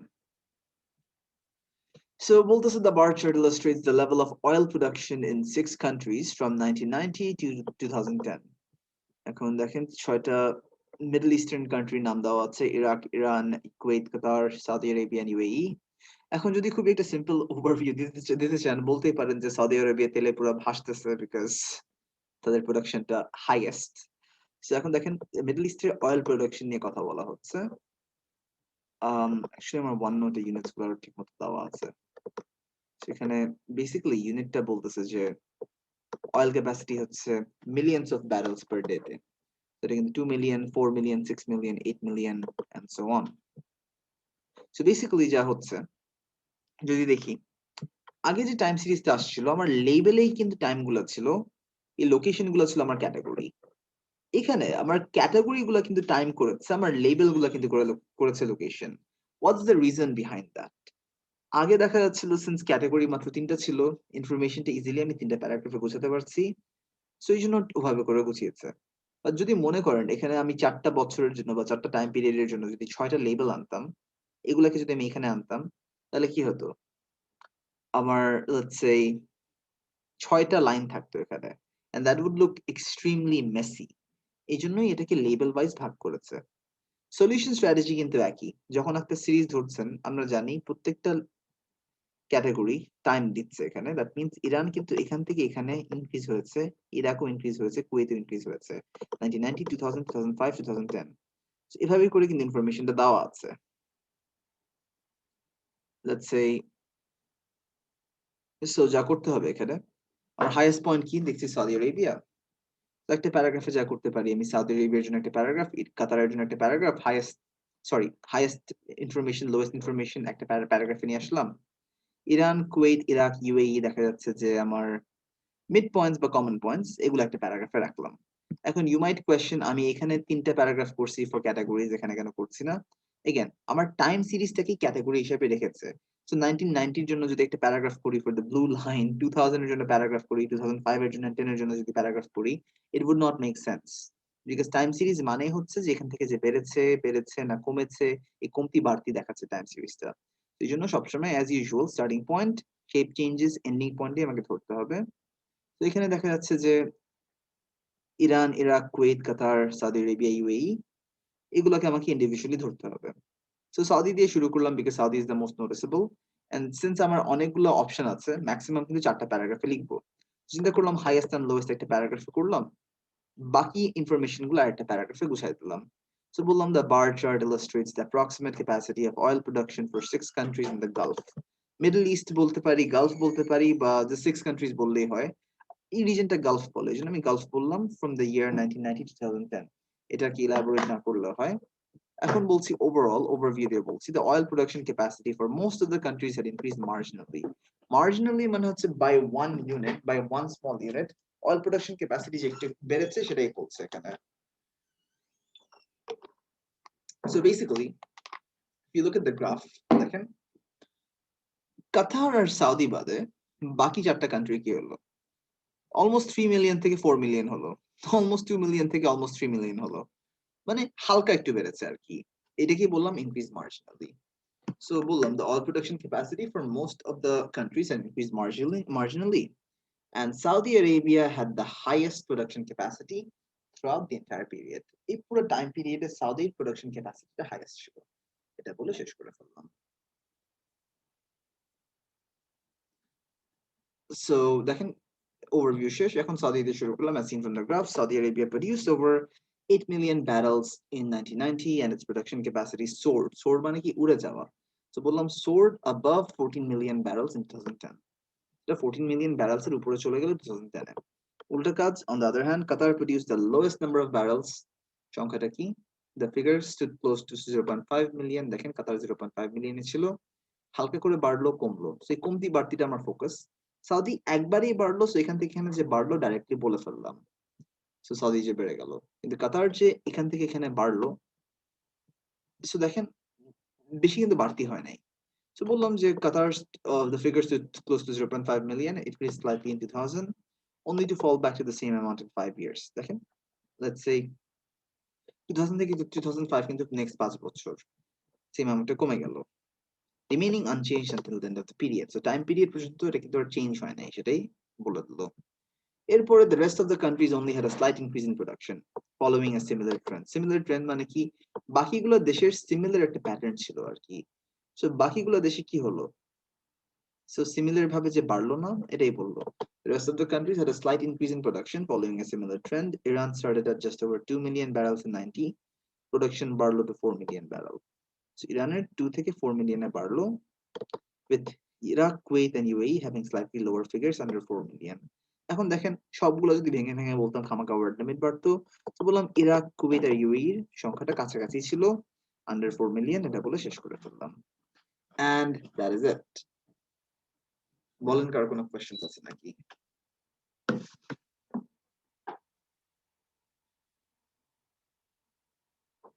সো বেসিক্যালি এখানে একটা টাইম সিরিজ যেভাবে আসে, সো আপনার লেবেলে টাইম লাইনটা আসতে পারে, বাট মাঝে মাঝে দেখবেন লেবেলে না আসে, আপনার টাইম লাইনটা ক্যাটাগরি ওয়াইজ আসতে পারে, বাট কাজ কিন্তু একই, যে ধরবেন একটা পয়েন্ট, শেষ করবেন, নেক্সট পয়েন্টে যাবেন, ধরে শেষ করবেন। এখানে দেখলাম universally through the graph Saudi ছিল হাইয়েস্ট, কাতার ছিল লোয়েস্ট, এই জন্য সাউদি কাতার একটা প্যারাগ্রাফে গুছালাম। এগুলো খুবই সিমিলার পয়েন্টস ছিল, এই জন্য এগুলোকে আমি একটা প্যারাগ্রাফে গুছালাম। সো একটা জিনিস খেয়াল করেন, if you go to this samples, তাহলে কিন্তু একটা জেনারেল ভালো একটা আইডিয়া হয়ে যাচ্ছে আপনাদের on how to organise and how to arrange your paragraphs. তো এই জিনিসটা একটু সবাই খেয়াল রাখেন প্লিজ, কিভাবে আমি অ্যারেঞ্জ করছি। রিমেম্বার 5টা প্যারাগ্রাফের বেশি আর আনা যাবে না। তো সাধারণত আমি যা করি, সিমিলার ইনফরমেশন একটা প্যারাগ্রাফে গুছাই, হাইয়েস্ট পয়েন্ট লোয়েস্ট পয়েন্ট আরেকটা প্যারাগ্রাফে গুছাই দেই, এই টাইপের সিচুয়েশনে যদি মনে করি অনেকগুলো ইনফরমেশন আছে। 3 pieces of information বা 3টা ক্যাটাগরি থাকলে যা করি, 3টা আইটেমের জন্য 3টা প্যারাগ্রাফ করি। বাট কমন একটা জিনিস দেখেছেন, যখনই আমি একটা পয়েন্ট ধরছি, এন্ডিং এ থামছি, ধরছি এন্ডিং এ থামছি, ধরছি এন্ডিং এ থামছি, আমি তো এটা ধরার পর মাঝখানে অন্য কোনো পয়েন্ট আনি নাই। সো রিমেম্বার দ্যাট প্লিজ, এটা একটু খেয়াল রাখতে হবে। অলরাইট, তাহলে সো কারো কোনো কোয়েশ্চেনস?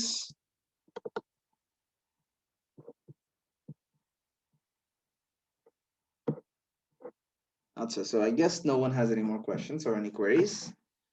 So তাহলে কোনো কোয়েশ্চেন বা কোয়েরি না থাকলে আজকের জন্য আজকে থাক। I think we did a lot of samples today. বাসায় জাস্ট করবেন, যা স্যাম্পল গুলো করেছি ভালো করে একটু দেখবেন।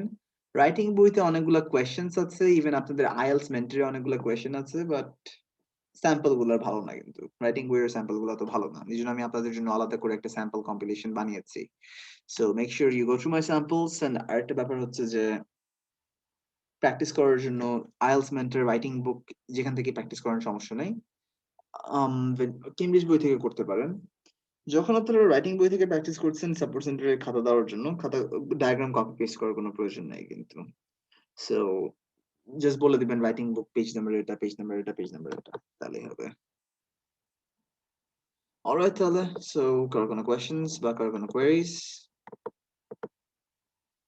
সো কারো কোনো কোয়েশ্চেন্স বা কোয়েরিজ না থাকলে আজকের জন্যই let's wrap up the session. Let's get the Sunday, the beginning of the week. So for the next 6 classes, আমাদের কিন্তু writing task 1 ই হবে mainly. All right, Tale. So we're done for the day. Thank you very much. And do let me know if you have any problems or any issues. And আমাকে messenger text করুন কোনো ধরনের সমস্যা হলে। The video for today's class, inshallah, will be uploaded shortly. Shortly মানে by tonight. So there is that. ঠিক আছে তাহলে, let's end the class. R by the way, যারা ঢাকার বাইরে আছেন আমাকে নক করেন কিন্তু প্লিজ, তাহলে I'll manage something for you guys.